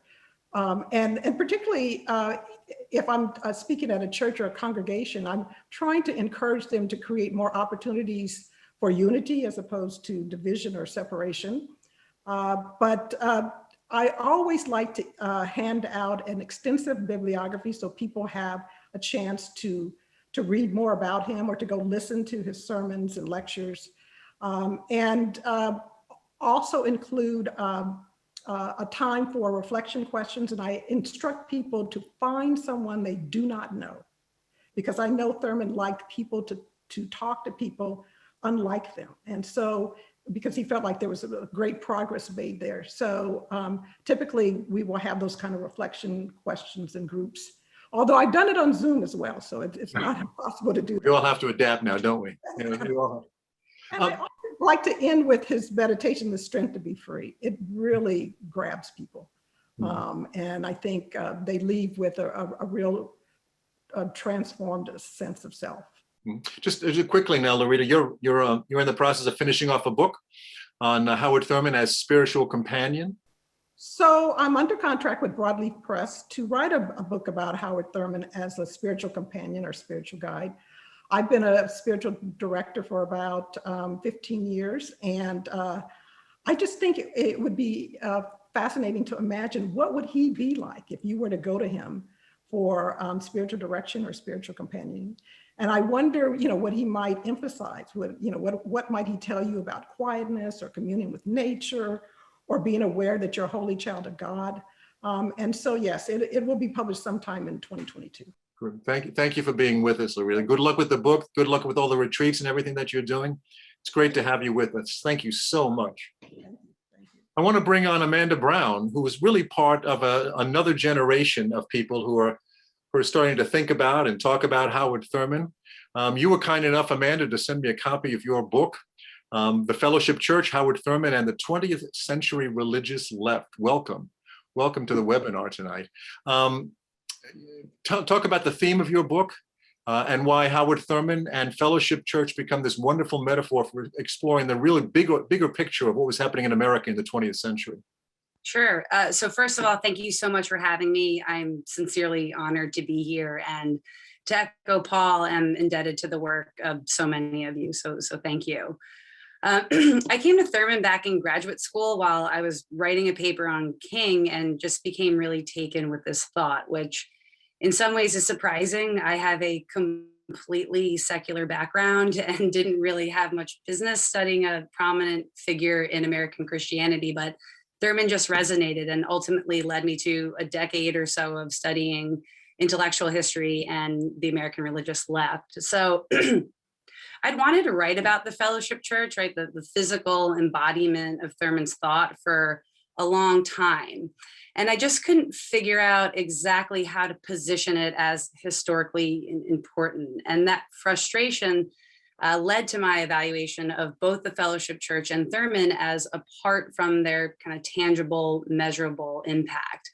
So I use the establishment and early success of the Fellowship Church and Thurman's thought as avenues through which to better understand mid-century Christian, liberal Christian America. So by doing so, the book, in addition to showcasing Thurman and the Fellowship Church, makes important commentary on the origins of the civil rights movement, the evolution of the Christian left, shifting public consciousness during the World War II years, and among other things, offers just an exciting look into some understudied aspects of grassroots activism and nonviolence. You were very kind to share the manuscript with me, and I think it's a wonderful work, and I just want to applaud you for going out and getting it done. There's an expression that oftentimes comes up about Howard Thurman, that he was ahead of his time, but you have a slightly different bend on that, don't you?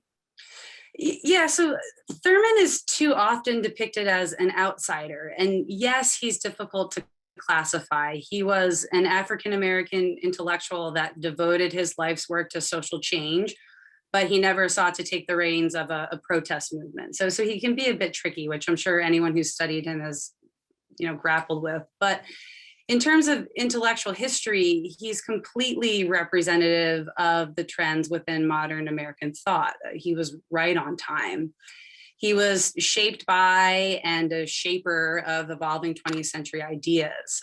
He was largely influenced by pragmatism, mysticism, Christian liberalism, cosmopolitanism, pacifism, and nonviolence, to name just a few, and was groomed and worked within influential mid-century traditions such as the African-American Talented Tenth and the Christian left.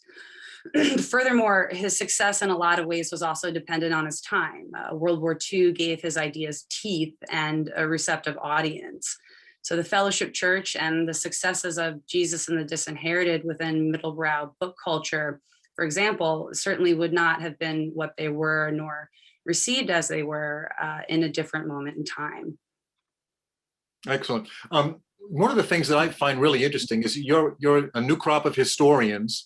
And so can I presume now that as historians are beginning, and even people that don't have a faith tradition background like yourself, they're finding him to be curious enough that they want to continue to explore. And it just sends a signal that more and more, I think Howard Thurman's going to find his way into the history books of America. Right. So I come at Thurman as a distinctly American thinker. Clearly, his life as an African-American shaped his thought. He saw the world as only a Black person living in the 20th century United States could. And, my book spends a lot of time discussing how he injected that perspective into some of the established mid-century intellectual traditions that he worked within. But there are, from a philosophical standpoint, qualities of his thought that are inherently American, particularly as they relate to the rich philosophical tradition of American pragmatism. Thurman never labeled himself as a pragmatist per se, but his thought and his creative application of ideas were pregnant with the philosophy's tenets, specifically as they were laid out in the early century by William James.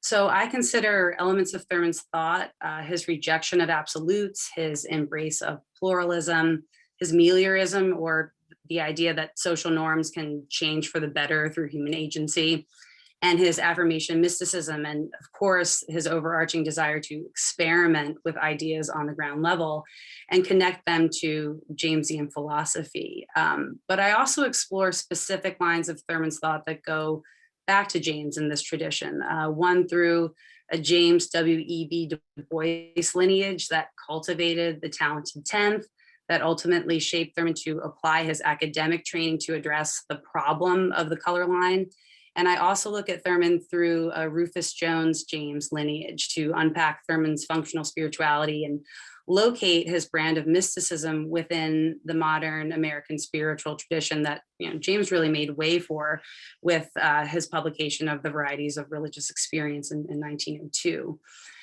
So one thing that really drives this pragmatist argument home is that Thurman tried his ideas out, right? He came down from the ivory tower, from the world of theory, to figure out, to borrow a phrase from James, that the cash value of the ideas he had been exploring. So the Fellowship Church, motivated by Thurman's desire to test whether religious fellowship could be developed in America that was capable of cutting across racial barriers, right? One that could potentially alter behavior patterns of those involved, is just a primary example of that. That's great. So when does your book come out, Amanda? It's scheduled out at the end of the summer, early fall. So maybe thinking about September. All right, good luck. I know there'll be a lot of interest in your book. Thank you. Thank you so much for joining us. Thank you. Great to have you and to meet you, at least virtually. So we'll have to connect somewhere down the Thurman line, somewhere along the line. Absolutely. And I want to bring on Anthony Siracusa, if Anthony's here. We have Anthony. Hey, Martin, I'm here. Hey, Anthony, it's good to see you. Thanks to you and Walter for hanging in there for us. You and I worked together at that same event that we talked about at Colorado Springs. I guess about 2 years ago. I thought you were quite brilliant that evening, and so you were always on my radar. And so when I heard that you were finishing off your doctoral work on Thurman, and now that it's going to be published, congratulations. I just wanted to say congratulations and see if we could raise it up a little bit for you. So the forthcoming book is called Nonviolence Before King, The Politics of Being and the Black Freedom Struggle. And it points to the difference that came up this evening a couple times between pacifism and nonviolence. Talk to us a little bit about this, because mistakenly, some people would think of Howard Thurman as a pacifist. He had pacifist inclinations, but he was not a pacifist. Yeah, well, Martin, first of all, thank you so much for organizing this. What a gift to be together 40 years since we lost Dr. Thurman. And I just have to say thank you to Dr. Luther Smith, Dr. Walter Fluker, and to Peter for laying the foundation for this work, as Paul pointed out earlier. So Howard Thurman joins the Fellowship of Reconciliation, the most prominent pacifist organization, while he's at Morehouse in the early 1920s. But he's intrigued by pacifism, not totally convinced of its efficacy. And one of the things that he says is, it's very easy for a white majority to say to a Black minority, you all should be passive in the face of great violence. But he says, what kind of ethics are at the heart of that kind of idea? He says, for African Americans, for the white majority to say you should be passive, that is just mere quietus to keep the minority controlled. He said, no, this is not what African Americans need to think about in terms of their orientation to a spiritual struggle. However, he did say there's something at the core of pacifism, which is genius, and that's the word that he uses. He says, and that is the will to love all, healingly and creatively. And that is really the core insight about from which nonviolence comes for Thurman. It's not just simply about saying, don't do anything. It's about saying, who are you really? And how can that be present in the world? Well, Jim Crow is going to interfere with that, right? And so that becomes the core insight from which a lot of activists start to think, okay, it's not enough just to not do anything in the face of Jim Crow. I need to be fully and freely. This Jim Crow system is in the way. So that becomes a kind of spiritual matrix for many activists who want to engage in a nonviolent way. Oh, that's terrific. And would you say that Jesus Christ becomes the model of effective nonviolent resistance for Howard Thurman? The most important? It absolutely is. And for a number of reasons. But one of the things that Thurman does is he says, I want to be clear, when I talk about the religion of Jesus, this is distinct from Christianity as it marched under the imperial banners of Constantine. He says, we need to start with what he called the historical facts of Jesus of Nazareth, a persecuted religious minority who struggled to be able to live from that foundation of faith, to be able to practice in the most deep and consistent ways those highest ideals of his faith. In fact, this was a person who was killed by the state in part because he was trying to express those highest ideals amidst a polytheistic empire. Thurman says this is a critical referent for African Americans in the 20th century facing a similar kind of situation. And he says, what was in the genius of what he called the psychology of Jesus that allowed Jesus to think about how his simplest deeds could have the most profound consequences? Just an incredible contribution. And he says, think about it. Yes, Jesus died, but when you talk about the survival of a disinherited minority, it's not just about preserving the body, it's about preserving the idea, the tradition. He says, let's look over the centuries, the message of Jesus has persevered. So death is not the end, it is not the final answer. That was an inspiration for many young people who came from religious backgrounds to put their lives on the line in the movement, realizing that what they were doing was bigger than themselves, and they often saw Jesus as their reference. No, that's great. So, I mean, he does actually see that it's not just the model of the person of Jesus, but also Christians who follow now, even 2,000 years afterwards, have a huge role to play in breaking down these barriers. And how do you see Thurman fitting into that as sort of a leader in that movement? Yeah, I think one of the things that was mentioned earlier by Ms. Lerita Coleman Brown, this idea of having one-to-ones, we need to know ourselves and we need to know other people. There is always an invitation to community in the life and thought of Howard Thurman. Will we accept that invitation? And that's something I would say, Martin, he wouldn't just ask Christians today to think about how do we have true fellowship, not just interaction, not just proximity with one another, but true fellowship. Thurman always talked about this with segregation. He said, it's not like Black and white folks don't interact in segregation. He said, they're interacting behind the veil. There's not an opportunity for authentic fellowship in those moments. So I think he would call Christians into that. But as we've seen from other faith leaders today, I think Thurman would welcome people of all faith traditions and backgrounds, and even the folks who don't have a quote faith tradition or background into that space to build community and to have fellowship. I'm glad to reconnect with you, Anthony. Talk to me about when the book comes out again this fall, is it? Or it's coming out this summer, Martin. So you can go onto Amazon right now. I would encourage y'all, though, to go to uncpress.org because you can get a 40% discount. Oh my gosh, we're offering discounts tonight. Anthony, thank you. It's great to see you. It's great to reconnect. Am I talking to you now in Colorado Springs, or are you back down at the University of Mississippi? I'm here in Colorado Springs, been working remotely here for last few months like Van Hills. Good luck to you. Take care, Anthony. It's great to see you again. Thank you. You too. I want to bring on Luther Smith. Luther, you've been very patient. I just want to say, if there's a rock star in the Howard Thurman world, you are one of the rock stars of the Howard Thurman world. You see everybody waving their hands, absolutely. And how many times you and Walter's name has come up this evening, and how many people want to say thank you for the incredible work that you've done over now 50 years? It's been about 50 years. Yes, I'll be coming up on that anniversary probably in another year or two. Now, we have a picture of you with Howard Thurman from the 1970s, I think it is. Yes. Harvey will put it up for us in a second. There it is. Oh, those are all Howard Thurman's books, I presume, right, in his library? Correct. We're in his library.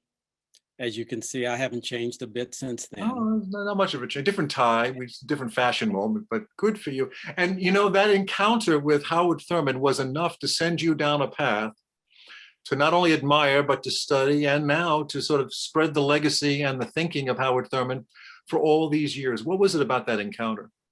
Well, it actually began attending a conference in New York, the National Committee of Black Churchmen, where Thurman was the keynote speaker. And I had heard so much about Thurman from clergy especially. I had my own images of who Thurman must be as a speaker to be so inspiring to the clergy I knew. And the way in which Thurman spoke was 180 degrees away from that. What occurred with me though, in listening to Thurman, I would characterize as a religious experience. That it was both the message with themes of community and identity, but it was also the messenger. And I experienced Thurman as having this open heart in speaking to this matter of the challenge for the church, the kind of oppression that gets experienced in especially not only the white church, but also the challenges within the Black church to be responsive as it needs to be. And he spoke about his own engagement in a way that just reflected a great deal of humility. Not in terms of, sort of hanging up dirty laundry like some people can do in self-reflection, but as a kind of confession, as well as the desire to be as available to the challenges before us as God had called him to be. And it just took me someplace I had not been. And it was out of that experience that a year later, I wrote Thurman and asked if I could just spend a day with him. Well, actually, I asked if I could spend time with him. And he provided a whole day of being in conversation with him, and our relationship began from there. I did not meet Thurman in terms of having him as a subject of scholarship. That emerged probably another year or two later as I realized how Thurman was no more than a footnote in most of the history that I read. And even then, it was not a well-annotated footnote. And I felt that the failure to acknowledge Thurman's contributions was not just in some way failing to honor the kind of contributions that Thurman has given, it's a failure in understanding our history. And if we don't understand the sort of creative impulse that Thurman and others are, we will not understand the way in which I think our history has been very much created by this kind of spiritual grounding. As Gandhi has said, all social revolutions are spiritual revolutions, and we need to recognize the way in which Thurman is among so many who have made a contribution. And so my whole approach in the scholarship was to at least uplift Thurman's contribution with the understanding that others would hopefully identify persons who have also been overlooked. And what I'm experiencing tonight is just so inspiring. The scholars who are giving their vocations to delving into Thurman, and to hear how this is so grounded in the way in which they're also thinking about the future and the way in which Thurman is needed in the future. Thank you for bringing us together. I look so forward to having closer interaction with so many, as well as, of course, having deep friendships with others. I think it's wonderful that we have so many historians, Peter Eisenstadt and Paul Harvey, Amanda Brown now, and Anthony Siracusa. These people are coming out who are studying Thurman from an historical context. And I think it bodes well for where Thurman's going to wind up on the right side of history, more and more reflected in the history of our nation. Do you see a difference, Luther? You've been speaking about and a champion for Howard Thurman now for 2 generations. Do you see a difference now in the way people engage Thurman maybe a generation or 2 ago from where they do now, today? Yes. A generation ago, there were so many people who had no idea who Howard Thurman was. And that's still the case, unfortunately, for many. However, Thurman, I think, is really being seen as addressing our need to understand what beloved community is. And I know we've often associated it with Martin Luther King Jr., who pulled it from Josiah Royce, but Thurman is actually speaking to the characteristics of beloved community. And he has insights for us, not only today, but where we're going. So there is that sense that I think persons are looking to try to understand more deeply how Thurman might be a guide for us as we go forward, in light of, especially around issues of race, around issues of pluralistic community. Thurman, I think, Thurman frames the challenges in a way that we cannot afford to overlook. And those challenges, I think, in terms of the way in which Thurman guides us into the future, one of them is this matter of pluralism and how it's not a matter of assimilation, but is how we celebrate particularity as well as who we are to be together.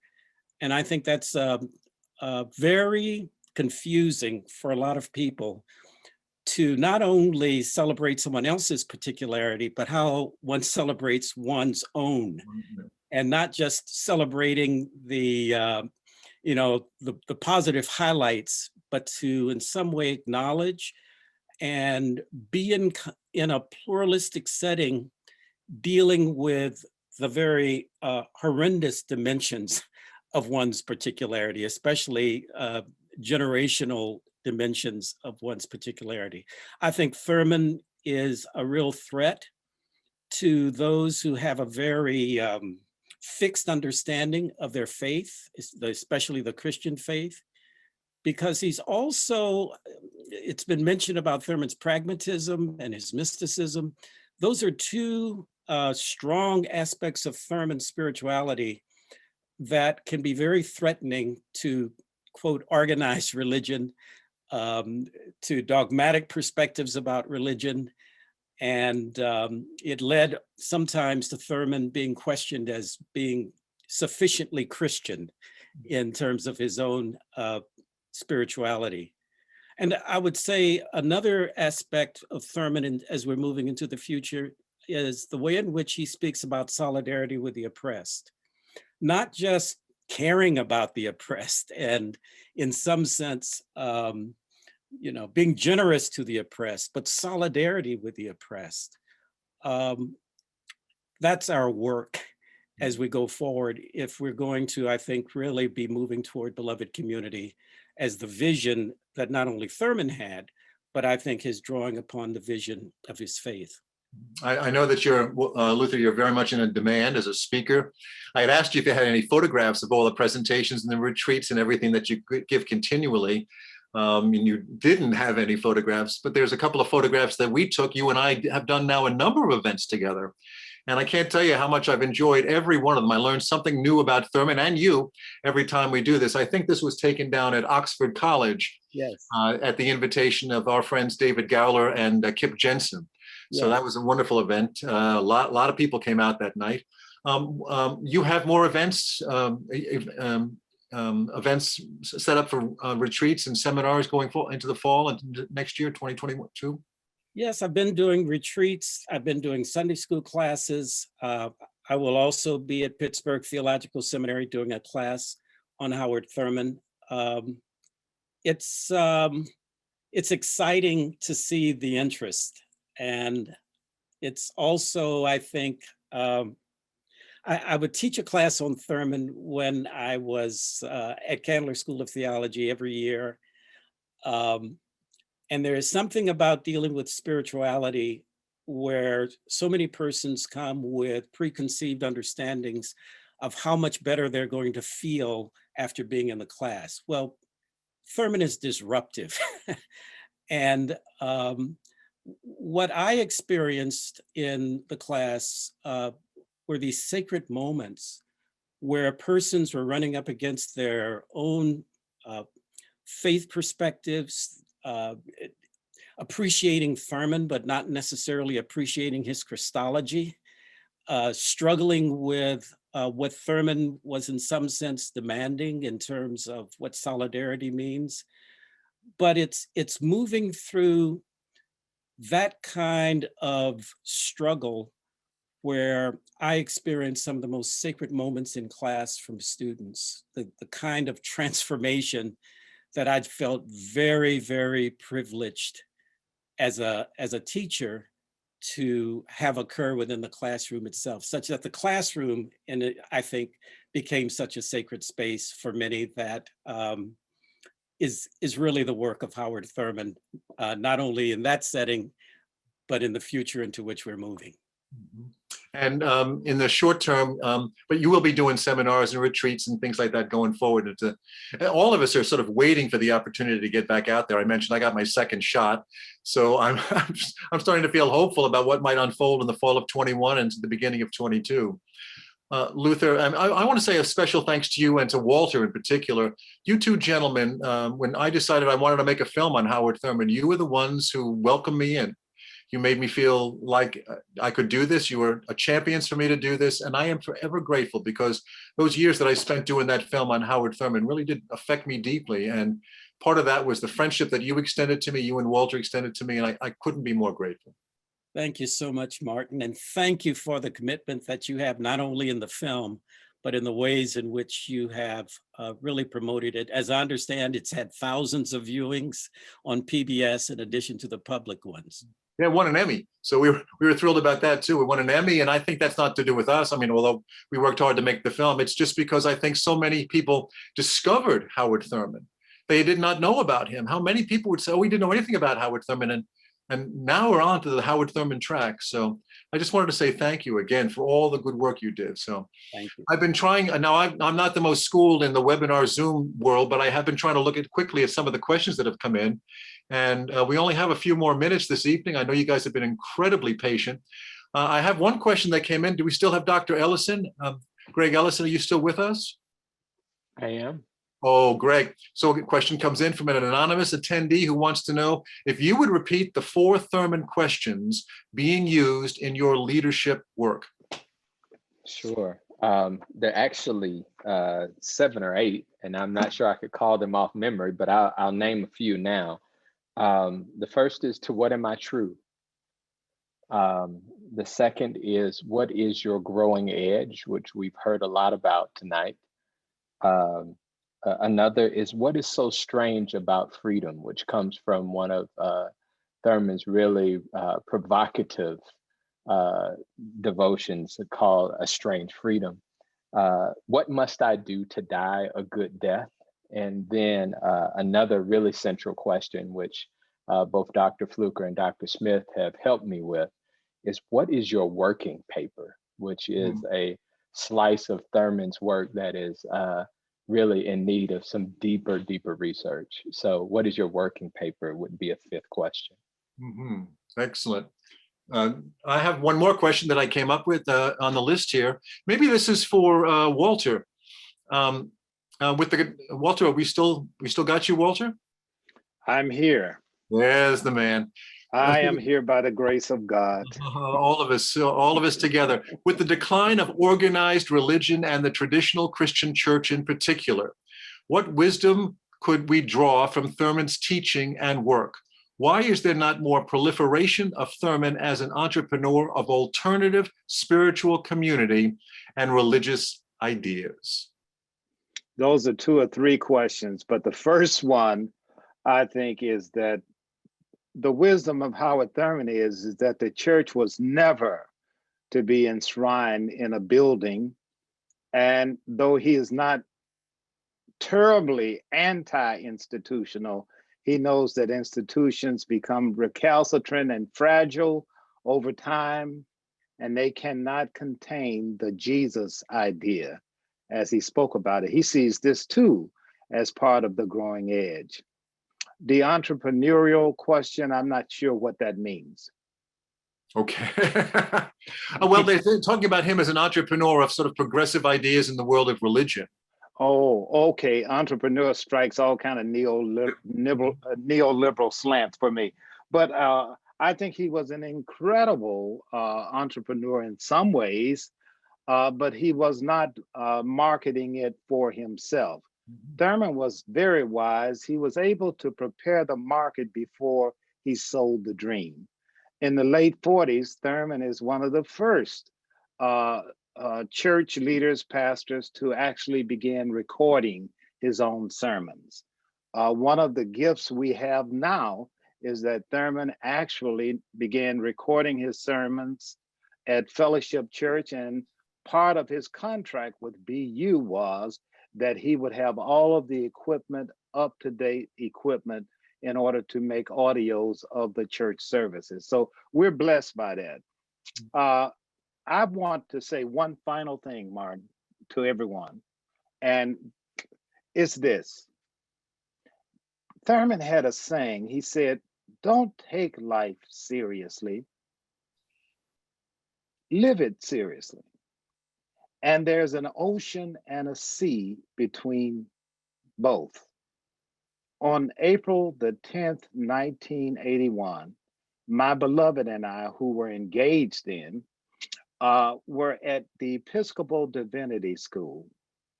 And we were walking the campus in Cambridge, and out of nowhere, Robert Bennett, the only African-American professor of Old Testament there, ran and rushed to us and said, "Howard Thurman is dead. He died this morning." And we were both taken aback, and we sat on the stoop. And as we were sitting there, I recalled that I had written Thurman only a few days earlier because I had awakened from a dream hearing his laughter. So I wrote him and told him that, "Boy, your laughter, I heard your laughter." On that stoop, Martin, I heard his laughter again. And if we want to be saved in America, we're not saved yet. And we may not get saved in America. But one of the things we've got to do is let go, not take ourselves so damn seriously, and perhaps breathe long enough to laugh. They're excellent. Thank you. We'll take one more question. You guys have been incredibly patient. We'll take one more question. And I guess this one is for Peter. This is a good question for Peter Eisenstadt, if you want to take this. Peter, are you still with us? Yes, I am. Peter, what might be a word from Howard Thurman on the very difficult Israeli-Palestinian dilemma? Well, so it's interesting. I just wrote an article about this, which will be appearing soon. He went to Israel in 1963, just after his time in Nigeria. He was not impressed with Israel. I think he found Zionism too secular. He was interested in Hasidism. He had tried to arrange a meeting with Martin Buber, which would have been great. And he thought Hasids were like, as Rabbi Rose said, sort of like Zalman Shabta Shalomi. He found... You learn a lot about a person when you hear their ringtone, don't you? Yeah, well, it's little Mozart. He found the Orthodox, the Hasid in Jerusalem, unsympathetic. He basically felt that Israel had lost a connection to the great prophetic tradition of the past. And he was not impressed what he found in Israel. I think he found Israel a sad country, as he said, a country that was dealing with a difficult past and an uncertain future. He did not write, I think all too common time, write specifically about the Palestinians and what he had to say in 1963. But I think he was disappointed in when he was in Israel. Will you stop it? And he was disappointed with what he found in Israel, and I think that's where he was. He I should say, as Rabbi Rose said, I think Judaism was very, very important to Thurman, and he really appreciated the fact that Judaism was a religion that worshipped one God without intermediaries. He felt close to Jews and to Judaism, and the number of rabbis and other people who influenced he influenced a great. One person we might mention is Ed Kaplan, who knew Thurman from his teenage years, who wrote the standard 2-volume biography of Abraham Joshua Heschel, who's the subject of your latest film. So the connection between Thurman Judaism runs very deep. Mm-hmm. Yep. No, thanks. Thank you for that, Peter. So we'll do one more question because we're running out of time. And I'll direct this one to Lerita. Lerita, the question is there a simple way for defining Thurman's mysticism that can speak to young people today in particular? That's quite the question. I would say that Thurman thought of mysticism as a religious experience, and that religious experience could happen either outside in nature or doing prayer or doing a worship service. And that particularly in his book, The Creative Encounter, he talks about every time we have an encounter like this with God, where we've had this transcendent experience, that it should kind of chop away a bit of our ego or those parts of us that separate ourselves from others. And that what I'm learning from the younger people who are attracted to, say, retreats is that they're really tired of talking about God. They want an experience of God. And I think that Thurman is a great guide into that space. And also sort of demystifying mysticism, that it's not something that you should be afraid of, that it's very natural. And because Thurman comes out of a regular community, he's not living in a religious community, I think he's just more accessible to people. And so I would say that, you know, to if you have those experiences, to enjoy them and to continue to listen to spirit or guidance about, you know, what you might do next, and how those kinds of experiences might lead you to your calling, to your role in the plan to restore God's beloved creation, which is what I think that Thurman was encouraging us all to do, to get to those deeper places, and to make those kinds of experiences more frequent than less frequent. Thank you, Lerita. We're coming up now we're at almost 2.5 hours. The family's been together for 2.5 hours now, so I just can't thank you guys enough. You've been just terrific. All of you have been absolutely great. I'll remind everybody who's watching now that we will have on our website, journeyfilms.com, information about how to contact each one of you about retreats, the books that are coming out, the publishers, all the information that you've shared today, the podcast, everything that's going on. We'll have that information available at journeyfilms.com. I know Carrie, who works so hard, Carrie Snyder from our staff, and Mark, worked really hard not only to get this evening's event together, but also to build the website to make sure that people had a place to go to follow up on everything they learn and experience this evening. So again, thanks to Carrie and to Mark and to everybody for pulling all this together. And thank you for doing this. This has been just been a joy to be able to revisit Howard Thurman 40 years after his passing. So blessings to all of you. Please stay in touch. You've all become great, dear friends. If there's anything you need me for, please feel free to contact me. But all of you, thank you so very much. Have a wonderful, wonderful evening.